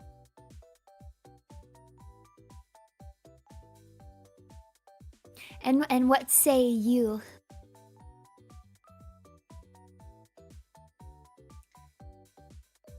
I love this comment. They are really gushing over it.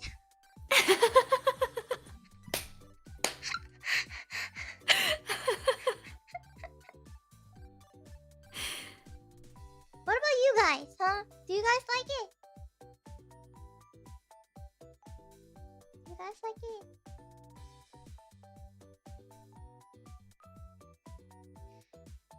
It was okay, so good. Never seen. You like it. Real, it's good. Well, I personally think, I think this show it's an ecchi, so like it's just ecchi. So if you don't like ecchi, you shouldn't be watching gushing. It's kind of funny when people watch an ecchi show and go, "Oh my god, this show has ecchi," and I'm like, yeah, it's an ecchi show. What do you expect?" It's like going into a shonen like, "Oh my god, they're fighting." Yeah. What do you think they would be? Having a political discussion over a cup of tea?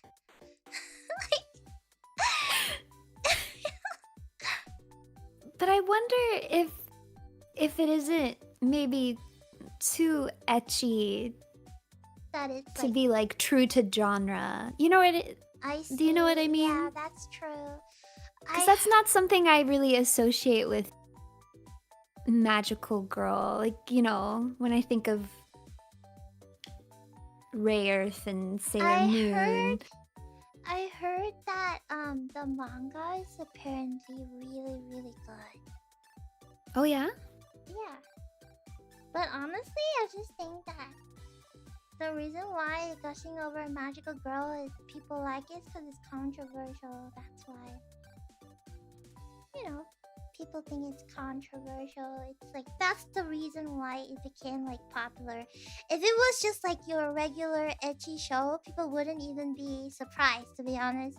If it was like, "Hey, I'm gushing over Magic Girls and ecchi show," and then you're watching, you're like, "Oh yeah, sure," like, it's an ecchi show. But like people were like, "Oh my god, it's a magical girl," comes in and it's like, boom, boom, ecchi. They're like, "No, that's problematic. It's ecchi," you know. I feel like the character writing is pretty good. I think it's. I just like the idea. I mean, imagine you're like a fangirl who really likes magical girls. You get isekai, but you're not a magical girl. You're a villain. So what you have to do is try to make the magical girl become more magical girl because you like a magical girl. I think like the idea is interesting. Yeah, it's cute. The designs are really cute. I wouldn't say it's like a true magical girl series though. I wouldn't even say Madoka Magica is like a true magical girl series. Yeah, that's debatable for me too, because it's like a subversion of the genre. And I don't where does that fall? Does it Right? Yeah. I think the reason why Madoka Magica got really popular was like the fact that it became really dark. Cause you know, we're all used to like magical girls, Sailor Moon, you know, like My Hime, you know, oh my god, we become we become magical girls and we fight evil, and they're like, yeah, but like Madoka Magica makes you cry. And I was like, have you seen Nanoha Lirika? Have you seen that magical girl show? That show is pretty dark too. People die in that show. I cried like so badly in that show. Like, have you not watched that before? And people are like, whoa, Madoka Magica is like so unique. Like, they're magical girls, but then, you know, they get depressed and then they die. And I'm like, Oh yeah, because they're definitely. I remember there was one. God, it's been so long. Where like there could only be one magical girl in the end, and she had to like a friend, and it was like really dark, and it was way older than Madoka. I have to figure out which one. Nanoha is But a great series, yeah. I mean, I don't know. I love Madoka. Right? I don't think like Madoka Magica is like the the dark form of magical girl. No, there's already have been like dark forms of magical girl. It's just that Madoka just became more mainstream, I guess, because people, I guess it's like people didn't really look at older anime, so you know they're like, oh, this is oh yeah, Magical Girl Raising Project. That one was pretty dark because like only one survived, right? Yeah. Yeah, that one is pretty dark. Utena gets dark too. Oh yeah, Utena gets dark. To be honest, I've never watched Sailor Moon, so I can't say anything. But Utena gets really dark. Really? Yeah, I never watched Sailor Moon. Never got a chance to watch Sailor Moon. I believe. Oh man, I grew up watching it. I rented the manga from the library. Do you know that the guy who made Hunter x Hunter is married? It's married? Yeah. Oh my gosh! And then like it's really so funny cute. because sometimes she would actually draw his manga panels. You can tell. Like sometimes she would take over like his Hunter x Hunter panels. Oh, thank you for the super chat. Yeah. Fun fact: the woman who created the series is married to the guy. Yeah. It's like it's like so funny because she would like draw in his panels, and they had an interview, and she was like, yeah, sometimes like when I'm bored I will just like draw his Hunter x Hunter panels. It's so funny. Wait, that makes me wonder, you know, like I think they did that in both Hunter x Hunter and in Yu Yu Hakusho, where sometimes the chapter cover would just be like a picture of like a more realistically drawn like beautiful woman, and they always felt like really out of place. I'd be like, why is this here? I wonder if she drew. Must be her. She must be her. She must be the one. That's really cute. Yeah. Very cute. Yeah, there's also another one that's like pretty dark. It's called Wonder Egg Priority. It's also like another magical girl anime that like it's a bit like Madoka Magica. Oh. Wonder Egg Priority. That one is really, really messed up. Oh no. Oh yeah, okay. I've seen the main character of this posted a lot. I didn't realize that was a magical girl show. Yeah, it's like really, really heavy cause like the main character, like her best friend committed suicide. So now she must enter a dream world. She must fight to protect spirits of girls who like committed suicide that are inside these wonder eggs. What? That's awful. Yeah. No, I hate that. I know. I'm not watching that. Yeah, don't you cry. It's like so sad. No. It's like so sad. That is so sad. Yeah, it's so sad. Oh, you cry. Yeah. It's like... But yeah, I just think that I don't think gushing over a magical girl is more true to genre magical girl. I think if you want a true to genre magical girl, maybe Sailor Moon is like Oh, there's another magical girl that I really like. It's called Mermaid Melody. They're basically Mermaid Melody. mermaids, but they're princesses, and then they transform into magical girls and sing to get rid of monsters. They're like, I really like Very that. cute. Yeah, right. Yes. Pitsy pitsy. So cute. Yeah. Pitsy pitsy. Pitsy pitsy pitsy. And I love me some Precure. I will always love Precure. Precure. I love Precure. Oh my gosh, talking about Precure, there's like something that's really similar to Precure, but I forgot what it was. I think it was like I was really obsessed, but they're not focusing much on humans, but they focus a lot on animals. It's called like jewel pets. Yeah. It's yeah, Jewel Pet. Yep, that's what it is. Had the girl with the red hair and then the green pigtail girl. And then Yeah. they like transform into magical girls. Like each of like the pets have like a human. Ah, that one was good. Like, oh my gosh, jewel pets. I love Jewel Pet. Puri Para. Oh my god, Puri! I just love Iris so much. I love Puri Para. This is insane. I love Puri Para. Puri Para. Oh my gosh, Puri Para gives me so much emotions. Gosh, I really miss Puri Para. At first I watched it. Actually, I watched it because of like jewel pets. They have like I saw like a fan art and I was like, ooh, what is this Puri Para? And then I started going inside. There's also another magical girl one. I really cannot remember, but apparently they are like fairy tale characters. So just like Snow White. Oh, that sounds fun. What? But they're magical girls. Oh my gosh, do you guys know? What is it called? It's like and then they like sing. Oh no, it's like I'm not gonna sleep if I don't find it. Yeah, I don't know if I've heard of that one.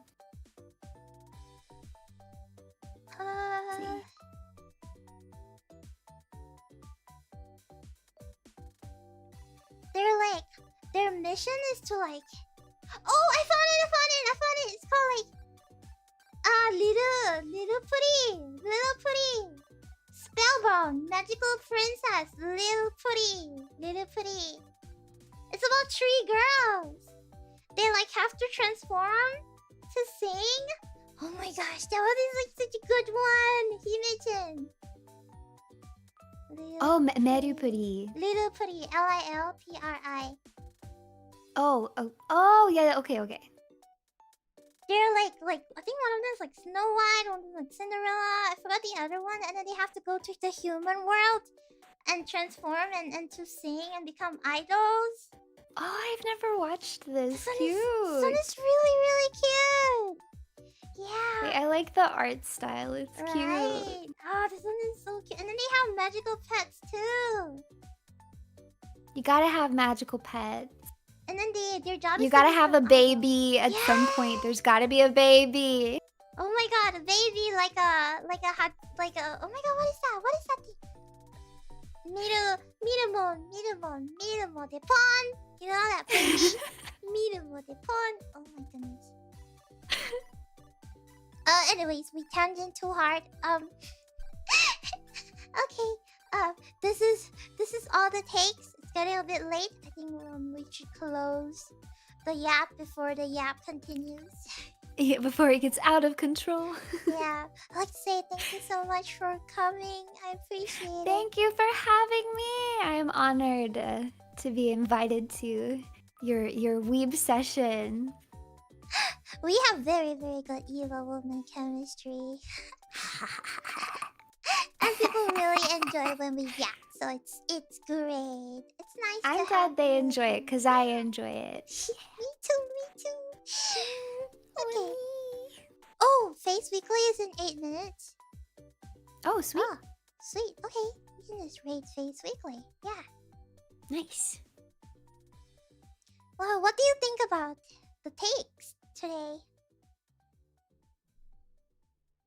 What are your thoughts?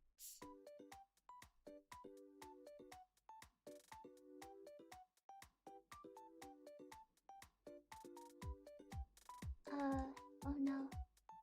Am I frozen? Or is she frozen? Everyone's frozen.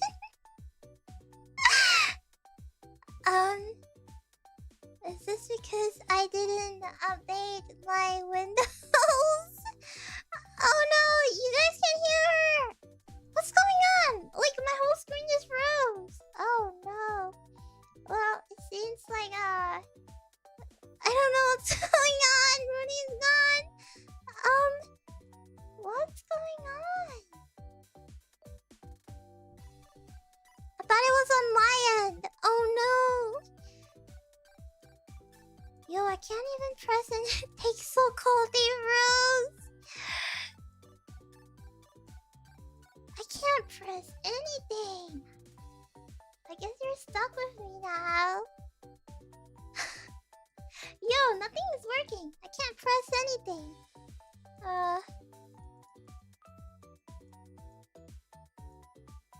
Well, I'm gonna pretend to be Rooney and end the stream. Okay. I need like a deep voice. Thank you so much for coming, Rooney. I hope you have a fun time with all the takes. Yeah, sure. I've had a really, really fun time actually. Thank you for having me. I mean, we're evil women. Yeah, thank you so much for coming. Everybody really enjoyed it. What do you think of the takes? Sure, the takes.